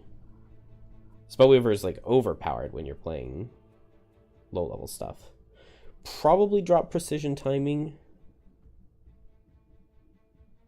because I think everything else is better here. And Snowflake's just going to take some time to heal up. Blink Blade. We could double time breakneck speed. Figuring out how to open this door is going to be hard. You've played both versions of Spellweaver and you love the 2.0 version. I mean, I read the very first Spellweaver guide that came out on Reddit like 2 years ago. Way before the game released, and it looked really cool. They were talking about playing Fire Orbs and just playing it over and over and over and over and over again, and that seemed good. I want Snowflake to come down here and to make a ton of hazards down in the corner. Meanwhile, I want Blink Blade to go and target priests. And so, if I play 3 cards in a single turn, Kinetic Transfer to move onto a priest and make it suffer 2. Reckless Augmentation to attack for 7 with Pierce 2 is probably pretty good. And then the third card, I could just go invisible. I could Sand in the Hourglass to make it suffer. I don't know. I definitely think the play here, though, Oh, I don't want breakneck speed yet, because we're not going in yet. And I don't know if I need drive recharge or not. I kind of want to save it because I maybe want the heal. You played the Fire Orb spamming for some time, but you changed on later levels. It's still just 8 cards, right?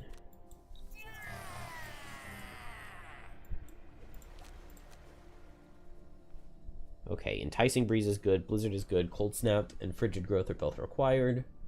Crosswinds is required, Lifting Gust is required. So we drop Birds into Tempest. Sorry, Birds. I would love to be able to summon you, but... Let's see, at this point... Maybe I Snowball Blinkblade to heal him up, and I heal myself with Whiteout. I'll go up to 9 out of 11, and then if we go on the next turn, I'll be at 10. That seems fine. So I'll just get Blinkblade right by this door. So we just move 2 and breakneck speed. And I want to save Experimental Adjustment, Kinetic Transfer.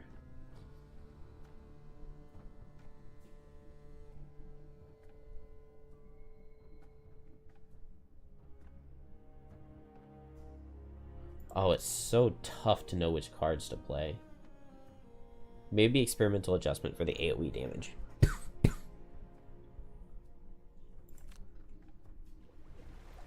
Only 8 cards, and Fire Orb spamming hurts the stamina a bit, so you didn't like it that much. I assume you're like constantly playing a lost card, and it's like lose this card to recover a card from your discard, right?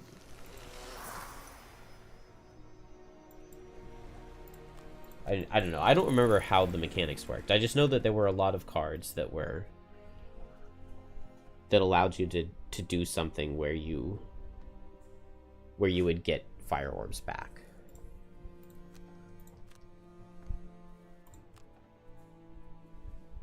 Okay, run at him with Kinetic Transfer, hit him with Reckless Augmentation. So do I want Blurry Jabs attack 5 or Reckless Augmentation attack 7? Attack 7, Pierce 2 is way better. And then here, do I care about initiative? Maybe I do.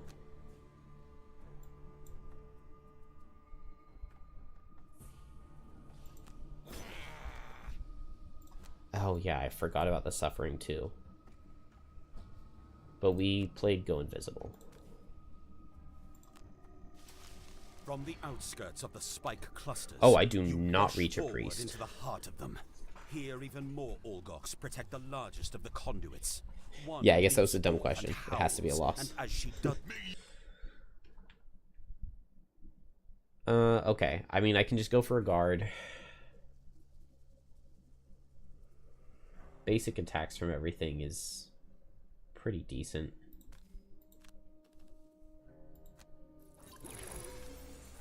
It's not a good use of Kinetic Transfer. And 19 health on these guys is obscene.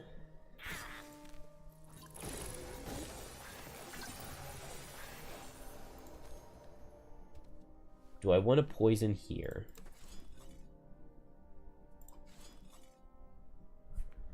What's Blinkblade doing next turn? Blinkblade is either long resting or probably short resting. And then has free reign to pick whatever, basically.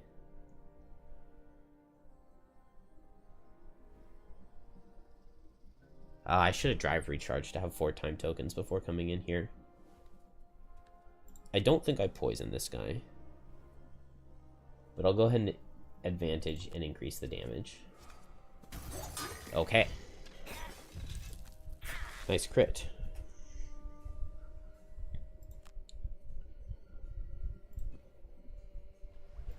Alright, this guy's standing still. These guys have move 2. So move 1, 1, 2, 3. So I could step here. This guy's gonna go 1, 2. And this guy's going to go 1, 2, 3. So having one dead already is pretty nice for me.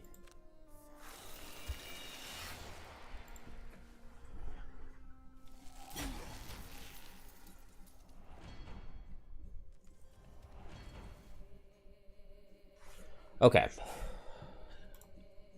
Now, I could try to start damaging something. There are 2 disadvantages on the first attacks coming in. I could go for... Man, do I want a long rest here? I think I will long rest, because I'm going to have to go slow eventually. I'm going to need health, because if I don't long rest, I go down to 7 health at the start of my turn. And then I have to play cards on the following turn, and I go down to 5, like best case scenario. So I think I do long rest. Multiple cards where the Ice Speaker stands still. He did shuffle, but he would stand still here, he would stand still here, he would stand still here. He has a move 4, a move 2 attack at range that would immobilize me. That would be bad. Two-Fisted Strike, he doesn't reach. Does he reach with move 3? 1, 2, 3. No. He does not reach me with move 3. So it's only his move 4 where he reaches me. So I'm very safe from this guy this turn. Unless it's the immobilize. Which I think means I want to go after 39. How many missions has this run won? I would have to check, but it's something like 14, 15. It's quite a few. I think I go after 39. Because nothing else that this guy does scares me. And that way I won't be immobilized on the following turn. Guard, very likely to move and reach me. And priests, pretty likely to move and reach me. If I lose a card on Snowflake, it's not the end of the world. So I think I want Frigid Growth and maybe Blizzard to go with it. And I can get my hazard out, and we'll figure out what we need from there. But then I'm guaranteed to not be immobilized on the next turn, because if it's anybody's immobilized card, that happens before me. And then Blinkblade's ready to go on the turn after. This is really good. I just get attacked twice. They're healing up rather insignificant damage. And actually, this guy won't even reach me now, since that guy went to the bottom.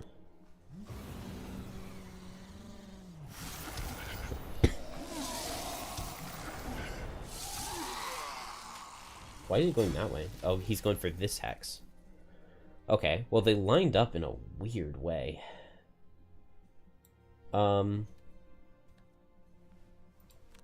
I could place hazard here.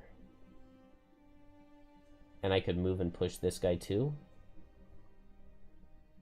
Or I could place hazard here and I could move up here. And then from here, I can just push this priest and one-shot him. But maybe getting a little bit of damage on this guy first is good. Even though they could just heal him up.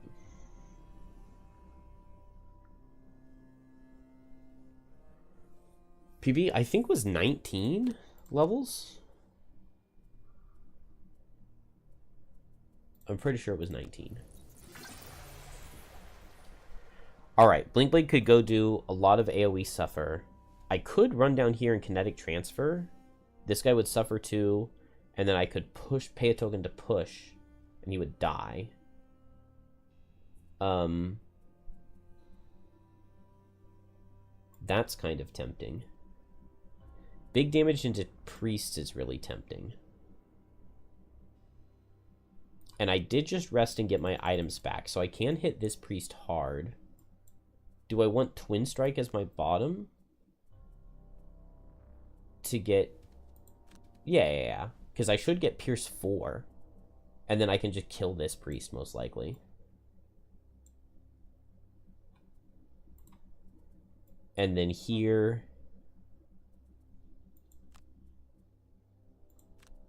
I can, like, pull all of these guys... Well, I would only be able to pull the Ice Speaker into a hazard. But I can push something away if I need to. Or if I go late-ish, it's possible that like this guy goes up and hits me, and then I can use my boots to move. Alright, move and heal. Attack and stun, which means that I want the Ice Speaker out of here. But Blink Blade is going to just try to get a kill.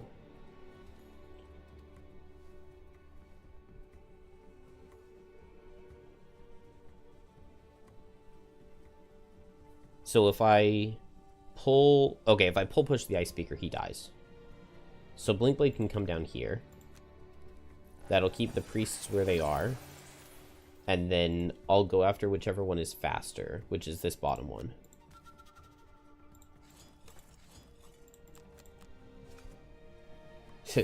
We wound on Blurry Jab. And then here, we kill with a 0. Beautiful. Beautiful. The guard now is going to go after Blink Blade. And we'll just have to be okay with that. Oops. Yeah. Oh, that guy gets healed up.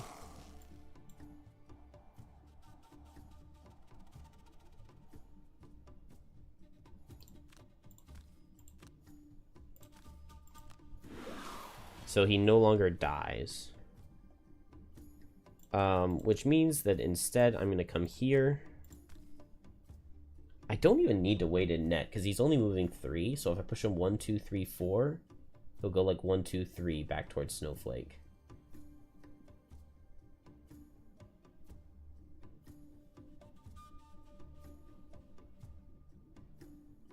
Maybe I will immobilizing that though.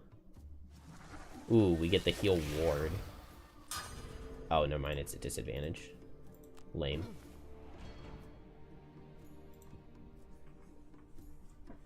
What you really love about the new Spellweaver is that ice armor can be applied to allies. That is really cool. In your 2-player group, your tank always got it in the first turn, and negating 3 sources of damage is huge. Before, it used to just be 2, and it was just not good at all. Dang it, I can't check my cards. Does this move to particularly help me in any way? I'm not certain it does. But maybe it does, because if I'm standing here, let's move here. I can short rest and I can cold snap. Let's see, let's figure out Blink Blade real quick. We just have 3 cards, so I guess we'll just play those 3 cards.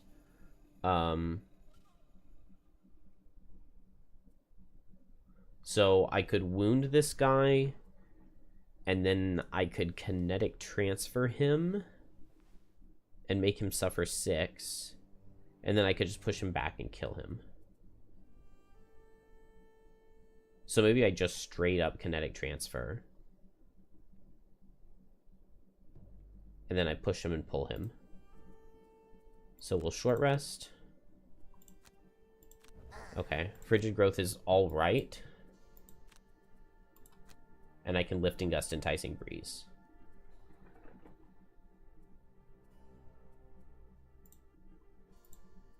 Okay, cool.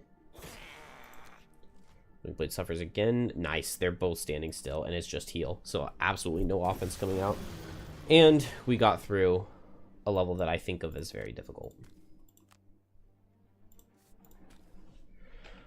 This guy is going to heal, which is annoying.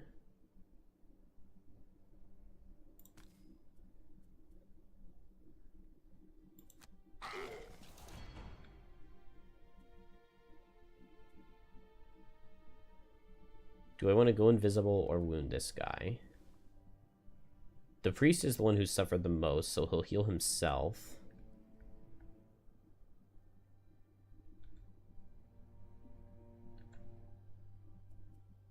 But if I come here and go invisible. Now this guy's at 7, so he'll heal up to 10. And then he'll go 7, and then 4.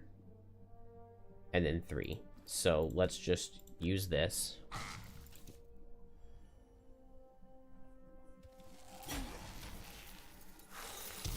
Now he heals himself and dies.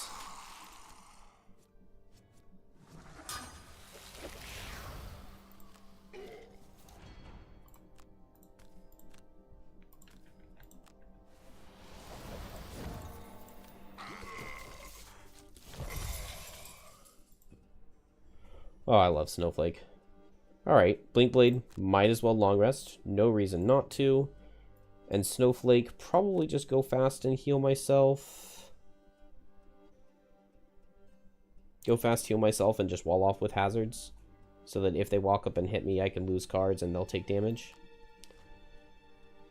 Yeah, that works just fine.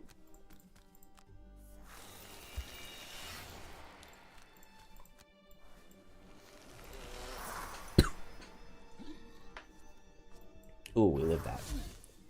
Wow, these guards are hitting way less than I expected. Okay, and now wounds just wreck everything. And kinetic transfer wrecks everything.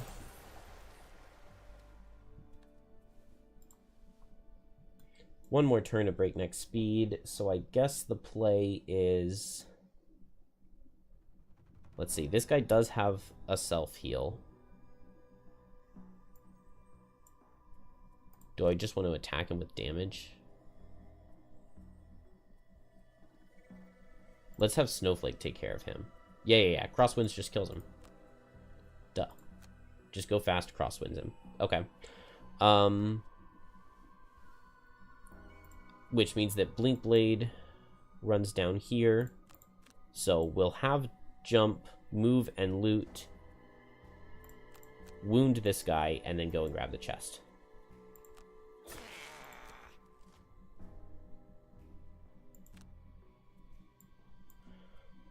This guy's now going to move 4, going after Blinkblade.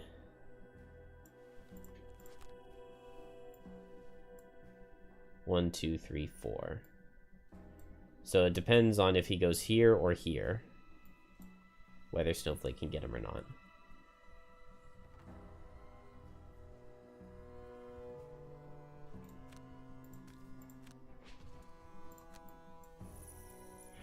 I'm never killing this guy this turn, though, so maybe I just stay down here. And then he's guaranteed to just come here. It does mean the guard would hit Blinkblade, though.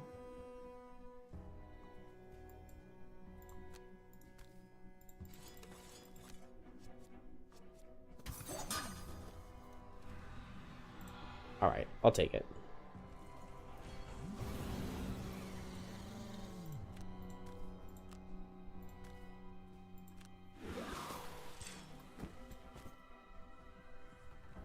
Let's see, Blinkblade can lose a card to damage, then has to go slow.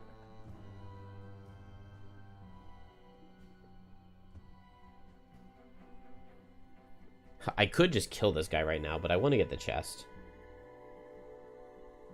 But I would kill him if I wide him out, step him into a hazard, and then use my explosive vial. I'll just stay here and lose a card. Maybe I don't want to attack him for 2. Let's just skip that.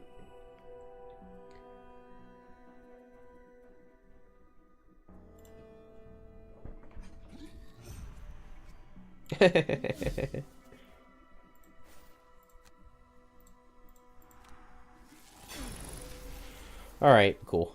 We got there. So I'll go 1, 2, 3, 1, and then I can be granted move 2 by Snowflake.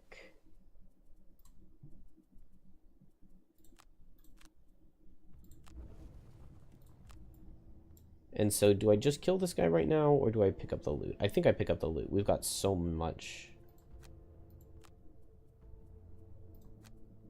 We've got so many cards. No reason not to just stall it out a little bit.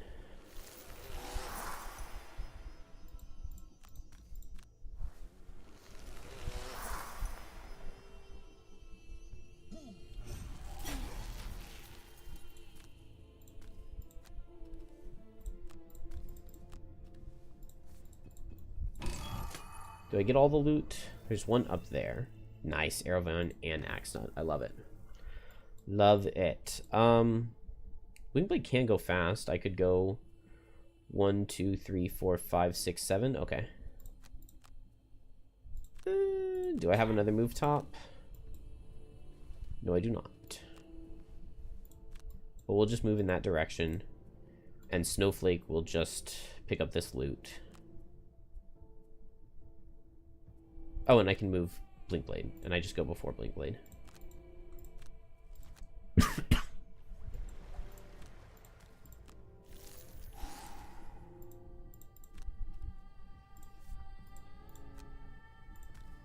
And I'll just lose one card here.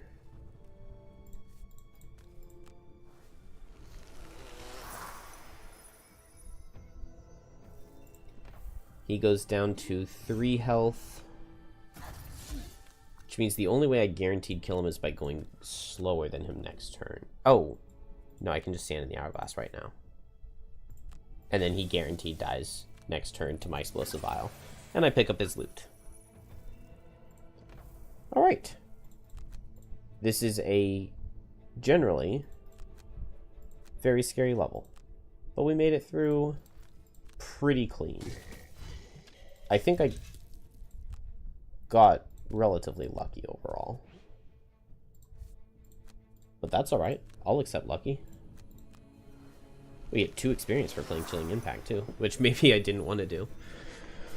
Whew. Alright. And literally nothing for Blinkblade to do. We got all the money already. And never use the muscle potion. I'm glad I picked up the cure potion. Although, did I ever use it? Maybe I didn't. But it did make me lock into a good strategy in the second room. After you retire circles, you're going to play 2 minis. What's my take on it? I really, really like 2 minis. That was the first character that I ever unlocked. Was with the, I think it was Kill 20 Elites was the personal quest. And I unlocked 2 minis. And I, like, freaked out when I read the character box thing, the character sheet, because it was just like, it was so cool. Like, you get to travel around with a bear, and then you forego your top to give him like 2 attack 5s in a single turn. I love playing the class with classes that can bless. So like when Sun is like handing out blesses to all adjacents, and you get to give two blesses to the 2 minis, and you just pay 10 gold. I if donating to the church works the same in 2.0, you pay 10 gold and you can just start a scenario with 4 blesses, and then the bear runs up and attacks things for 5. I really, really like the 2 minis class. In digital, when I played it tabletop, like with my play group, I think we were playing +1 difficulty then, and 2 minis felt really, really strong, although my wife hated the character. But she was playing Tinkerer, and so she thought that 2 minis was really weak, and then she retired her Tinkerer and went Sun, and she realized, like, oh no, never mind, it was the Tinkerer. But in +3, and especially in digital, when you don't get to pick how the bear moves sometimes, it can be really, really tough. When I was playing +3 in digital, I mostly focused on disarming with the tamer, with the beast tyrant, rather than using the beast. But I really like the class. I think it's really cool, very well designed, and blessing that bear feels really, really strong.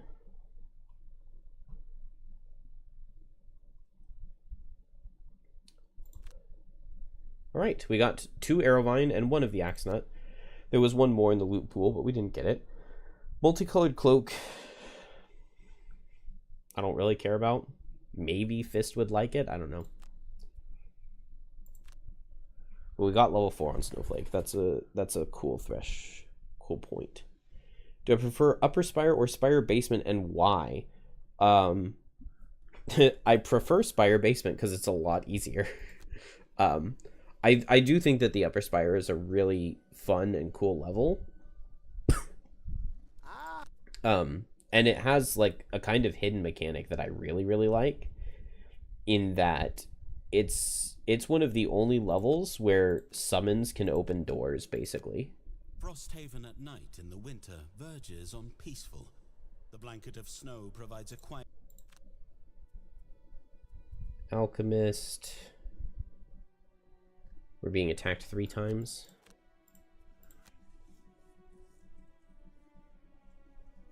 You don't know how Beast Iron works in 2nd edition? Yeah. But yeah, so Upper Spire, all of the randomness is a bit much for me, especially with like suffering trap damage and having skeleton spawned.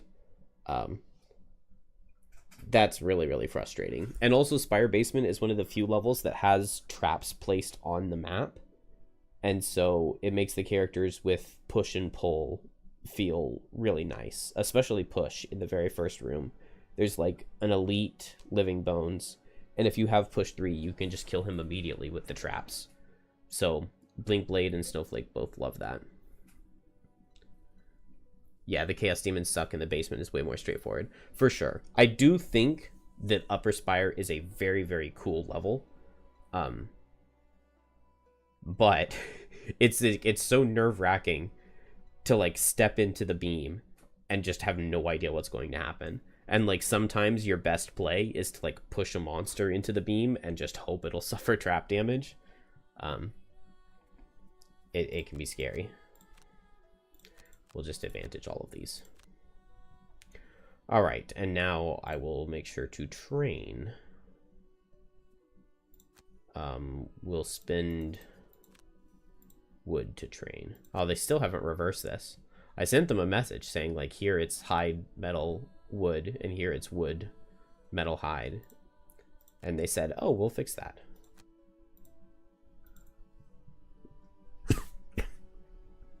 Not that it matters, but do I want to get this other wall? It would make our defense... Our defense is only 10? Isn't my morale good? My morale's good and I have a wall and my defense is only 10?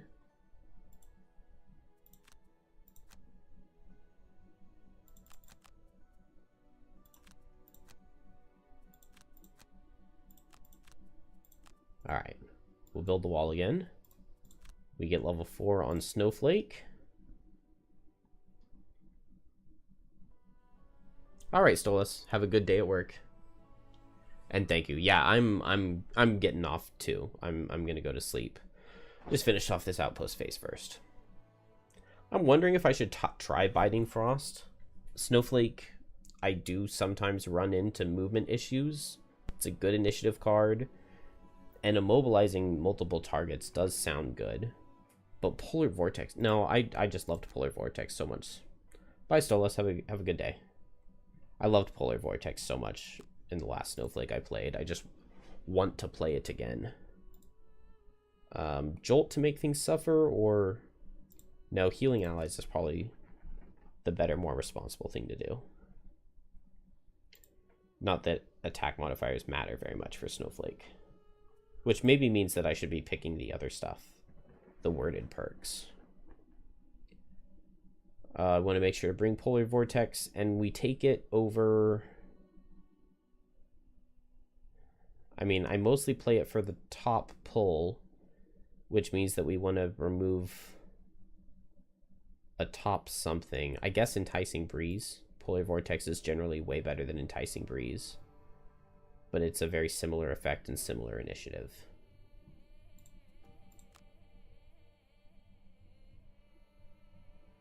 That's fine.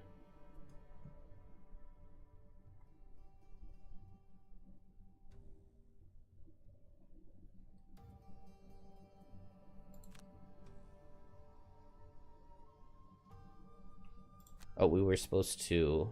Okay, so we did the 4 intro levels, and then 5, 6, 7, 8, 9, 10, 11, 12, 13, 14, 15, 16 levels completed. Which means... like 20 to go. So for tomorrow, we can go after the elemental cores.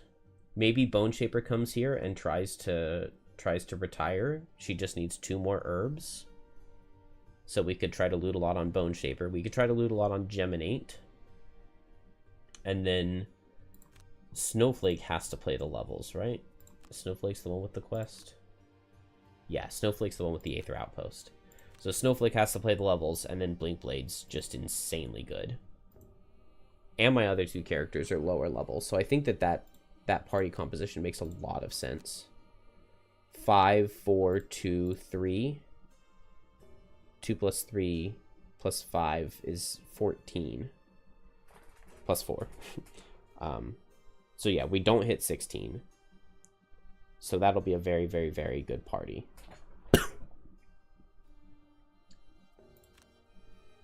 For the Elemental Chorus next time. Yeah, I can, I do have, Banner Spear is not dead. I retired a Banner Spear. She got up to level 6, too. I was very sad to see her go, because she was really strong. But, plus I love the Banner Spear level 4 cards. They're really, really good. She got me the Carpenter, which I'm not that thrilled about. Maybe I should have built it before the wall, but... What else is on the agenda? We need to figure out a way through the Frozen Fjord. My Private Empire is a very nice, easy one to play to get some masteries. Derelict Elevator. I need to think about who I want to play the Derelict Elevator. And then we can go through the Spire. Man, we do not have any easy levels. Except for Crystal Fields. Crystal Fields is an easy level. And it has good loot. Snowflake demolishes these monster types. Alright, tomorrow's going to be a lot harder than today. I need to start finding a plan to go through Frozen Fjord and Derelict Elevator. I think I'm going to try to think about that tonight, and maybe we'll try to tackle those levels tomorrow. And Elemental Course. Why not create a new Banner Spear? I will. I definitely will create a new one at some point. It's going to need to wait until there's a good level for Banner Spear. Also, I'm going to wait for 1 more Prosperity, because once we get 1 more Prosperity, a Banner Spear created will start with a perk and start at level 2, rather than being level 1.